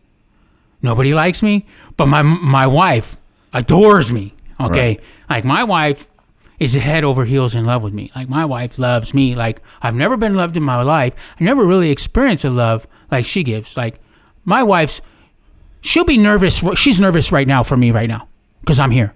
She's nervous. When I play soccer, because she loves me. She's like worries. Like, I hope he's okay. I hope he's not too nervous, And when I was a pitcher in softball, because I played third base, but when I pitch, she's nervous when I'm pitching about throwing a strike or whatever. She's got that connection with me. She loves me, and I never really experienced what that kind of love is. So, her parents, they're not giving me bad vibe energy. They're not together, by the way. They're not giving me bad vibe energy, but they're not giving me good positive energy either. Right. So when I ask her to marry, are you telling me they're not thrilled that their daughter is dating a guy that just got out of prison for drugs, a drug conspiracy? That seems crazy. That seems it wasn't on their list. Shocking to me. Wasn't on their list. That would you didn't check all the boxes. I'm not the guy who plays golf in a collar, bro, on Sundays, bro. I never have been. I'm not that guy. They didn't say, "Wow." I'm exactly not what the guy we were who wears hoping like for. The AC/DC shirt and tucks it into his jeans and thinks that's a cool look. I'm not that guy, bro. I'm not that guy. So, and she's got like 3 or 4 best friends from high school that she's connected with, right? Like we're 40. Yeah. We're the same age. She's 6 months younger than me. And when I ask her to marry me, she immediately says yes. But that night, I don't even know I'm going to ask her to marry me. I just went over to her house and we started talking. And then I just said, "Hey, you want to marry me?" I didn't get on my knee or nothing. We're talking. And she says, "Yes." And we were married. We met in January. We were married in September. We've been married ever since. She's the only woman that I've ever been with since I've been out of prison. All right. Well, we've been married since then. Married kind of right away. We agreed that just family was going to come because my wife's successful, but at that time we didn't have a lot of money. She's cool. She made good money, but we didn't have a lot of money. Yeah. We're getting by. We had a nice house. Have $40,000 for a fucking wedding. We had a nice house in the hills. We're getting by. The bills are being paid, but there wasn't money sitting in the account. And at that time, I'm a loser, right? I ain't got no job. I mean, when I ask her to marry me, I have a job as an apartment manager. The day after we get married, I have no job. Because I wasn't an apartment manager anymore. I'm with her. Right. So you have to stay there. You have to live I'm there. living with my wife. I, gave him 2-week notice. And now I'm a loser, right? Has she got, and she's got, 2 kids, you said? She's got 2 kids. They live with her? Not no more. They're at the time. One was on his way out, which he left, and the other one was like a junior in high school. Rob. Okay. He's a good dude too. Rob's a real good dude. So is what's his name? He's gone. He's Fred. They're both good dudes. Rob's real good with Angel now. Real good, like brothers, tight. So on our wedding day, I tell her I don't want her friends to come. I know happy wife, happy life, but I don't want the bad energy, man. I'm feeling like it's a happy day for us, right? We got family, not a lot of family. My kids are there, but I don't want her friends are giving me this negative energy, and I know they don't like me, right? Because I'm poor, right? I'm a loser. And I say that on my Facebook when I buy something because I got money. When I buy my Maybach, and I post on Facebook, the loser does it again, right. Because I know it's a stick to them. Because I can tell you now, I couldn't live on the wages they make. Right. I couldn't live on it. I couldn't do what they do. They don't make enough money. I make more money than probably all three of them put together now, but I couldn't live on what they live. And that's not a stab like at them, like, but it is kind of a stab at them because I know you thought I was a loser. I don't know if this way is the best way. I know you thought I was a loser, but now I make more money than all three of you put together. So I couldn't live on your wage. You guys are nice people, you know, in your own way, but you guys have done shenanigans with each other already that I know about that are pretty dirty. That some people might say is a loser move. Now I think now I know why your wife's nervous.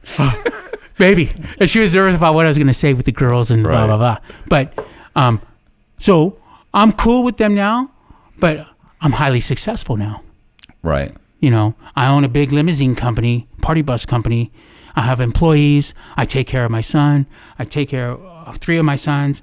I buy all my grandkids their clothes, their school clothes, their soccer outfits, their karate outfits, their boxing outfits, whatever they need. Whatever my grandkids need, Jade and Juju, Lexi, not quite as much. We're not as close as Jade and Juju are, but I take care of her too. But whatever my two grandsons need, they got. As long as they haven't, whatever so far in their life, whatever they've asked me for, they get. Because everything they've asked me for is reasonable. Right. You know, soccer clothes, soccer cleats, there's none of that. So we get married. And in the beginning, it's a little bit rough. Not too rough, but we're kind of figuring out each other's energy. And her mom comes around. Mind you, her husband, some people might call a loser, but he passed away a few weeks ago, maybe a month ago, because he was an alcoholic. He drank himself to death. So I guess John doesn't look too bad right now. But like I told you, I'm a prick at times because I say what it is. I think some people, they say, well, I just say what's on my mind. But you know, there's times to say things and there's times not to say things. You know, you can say what's on your mind. But I'm here. I still don't drink. I don't smoke. I work out. I'm a decent person. I have a big business. I've raised my son since he was 4.5 years old. And we're tight. We're tight. We're good. He's the disease he has is debilitating. And, you know, he could walk, but at 11 he couldn't walk. And he's in a wheelchair, and he's been in a wheelchair since then. But for what he is and what he's in and how it is, it's good. He's good. You just graduated high school? Just graduated high school. Big moment. Because some kids that have his disease, they don't get to graduate high school. Right. You know? And he's healthy.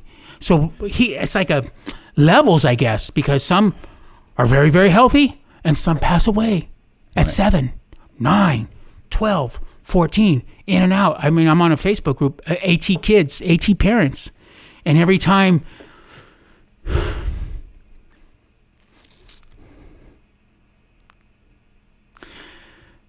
Every time one of the kids from Ataxia Foundation pass away, you feel like it's yours.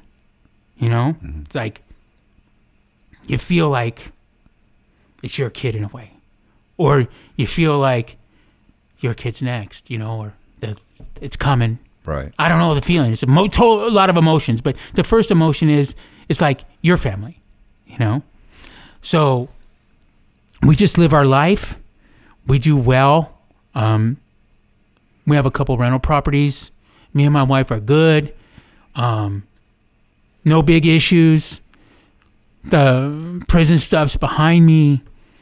The prison mentality's behind me. There's probably like granules in there, but overall, it's a good life, and I'm fortunate in some ways.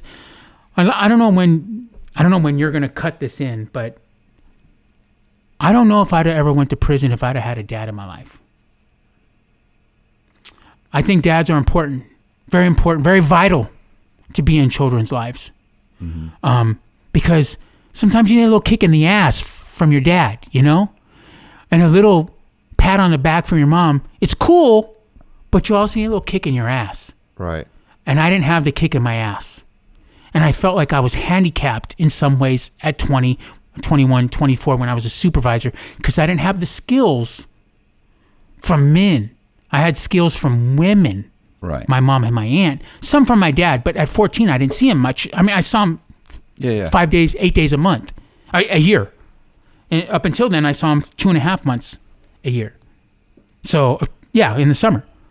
So I didn't have that. And I think it's important. And I wonder how my life would have been. I don't think I'd have went to prison because I don't think I'd have went down that road. I just didn't have a father figure in my life to become something or whatever. Maybe I'm wrong, but it's a very broken piece from my life. And now I take care of my dad. So my dad has Alzheimer's. He was living in Georgia, where I'm going after this tonight. My brother and sister live there, and they sent him there about 4 years ago. He was unable to take care of himself. He's not completely lost right now. Right. But he can't take care of him. There's no way. So he's been with me for 2 years. Staying with me. I take care of him. Now he's a little, more than a little lost. But I take care of him too. So I take care of my dad. I take care of my son. My wife, we team up. But I take care of my dad most. I take care of my son most. You know? So, yeah. Okay. That's kind of the story. And It's good. No, it's good. I saw you on Concrete, I think, is the first time I actually saw you. And I don't think at the time I knew you had a podcast, but then I reached out to you I did. 8 months ago. See, because you're crafty too, right? Because you saw, oh, man, this guy's got a podcast. He's probably doing well, blah, blah, blah. And I could do that. I got personality. I got wit, charm, whatever. Game recognizes game. Yeah. You know what I mean? It actually took a while before I figured that out. But you knew. Yeah. Yeah. It's just like when I was in prison. It took a while, but once I knew, I figured it out. Yeah. And you'll probably be very successful because you'll figure it out more and more. And more. Why? Because you're crafty. Well, it's working out so far. Right. We'll see if it just keeps going. Well, I got to keep grinding. Yeah. Yeah, I think it's a good show you have. I'm glad that I came. I'm glad we were able to get the story out. If you're in prison and you got kids, just grind. Get out, grind, do what you got to do. There is a snippet that you may want to cut in somewhere. When I went to family court, a few of the times that I went for Angel, Right. while I was out in the room, broke my heart. When I was out in the waiting room to go to court, one of the attorneys for another kid comes, sits with the kid, and I'm hearing the conversation. And she tells her, you can't go home today. Your dad tested dirty, so we still got to keep you. And she just starts crying, and it broke my heart. You know, where some kids, they get stuck. Right. You know, and I firmly believe that my opinion, through my experience, is the family courts want the children to go back with their parents. They don't not want them. They want. I feel that. Oh yeah. But the parents have to do the work. Right. To get them back, and they have to show that they can do the work. So I don't know if anyone out there is thinking, you know, I won't get them back. Or if you're in prison, and you're thinking, I don't think it. They will. They want the fathers in their life, especially now more so. I know it's always been that way, but now with more podcasts saying, hey, you need dads in the life, single parent mom, Right. single parent families, you know, it's more forefront now about fathers being in their life. So just do what's right, live your life right, get rid of the people, and you'll be good. It'll turn out. It may not turn out when you want, how you want, exactly how you want, but eventually it's got to turn out right because you're not going to do anything wrong. And game will recognize game. When you show good work ethic, all of a sudden things are going to start lining up. You know, someone's going to hire you. Someone's going to, maybe your sister or brother has a job that they're doing, and they're not going to, when you get out, they're not going to tell them to hire you. But after you've shown a year that you've worked somewhere and it's, hey man, they're hiring at my company. Yeah. Well, people get out of prison. They get frustrated. They get, you know, people like they think they have entitlement issues. They think that they're owed something. And no. You just got out of prison, bro. You're starting at the bottom, you know, and you got to be willing to suck it up and put your pride aside and take some shit and work your ass off. And if you do that, then good things will happen. So yeah, I got cars. Yeah. Before I go to prison, I got cars. I got money. I got girls. I got everything a man would want. But that's not what in what people believe. Some people, my dad, oh man, you're living the dream back then. But he didn't know what I was doing. But he saw I was successful. But I wasn't. Yeah. The dream is to have a wife, to come home to a loving wife. That's the dream. The dream is to have a good marriage and good family and good grandkids and children that want to come around you. That's the dream. The dream isn't 20 girls, threesomes, nice cars, casino nights, blowing money. That's not the dream. Right. So I think that might be the story. That's it. I think so. It continues. And my goal is to make sure that my heritage goes on and that my grandkids never have to go without, and that they'll always have the opportunity to be successful. Whether they become successful or not is on them, but they'll have all the resources and the money that they need to become. They will not be handicapped because of money situations. I bought my daughter a house. My grandchildren will never have to move from their house. I bought that house. They pay the mortgage of $2,500 a month, but I furnished it, painted it, 2-story swimming pool, 1,200 square foot lot, grass, trees. They'll never have to move because I grinded for them. They won't have to be handicapped like any of us, my children and me. They got what they need. I appreciate you coming by. Thank you. Thanks for coming out here. I really appreciate it. Anytime. I'm glad you took me. This has been, 16 years-ish, 17 years since I've been out, and I've been wanting to get this story out. But with my son being young and, now he knows everything about everything. He didn't even know I was in prison until 3 weeks ago. Really? He didn't know. He knew I was gone, but he didn't know I was in prison. But time, right? And hopefully a book come. I really would like a book to come out of it because there is other stuff in there. Because as I ponder. Yeah. But I'd really like a book to come out of this. And if there's another podcast, I probably won't travel to like I did here, but I'd like to get the story out to other folks. All right. Well, I appreciate it. I appreciate you coming by. Good deal, man. Thank you. See you. Hey, I appreciate you guys watching. Do me a favor, if you like the video, hit the subscribe button, hit the bell, and leave a comment in the comment section. And thanks for checking us out on Father's Day.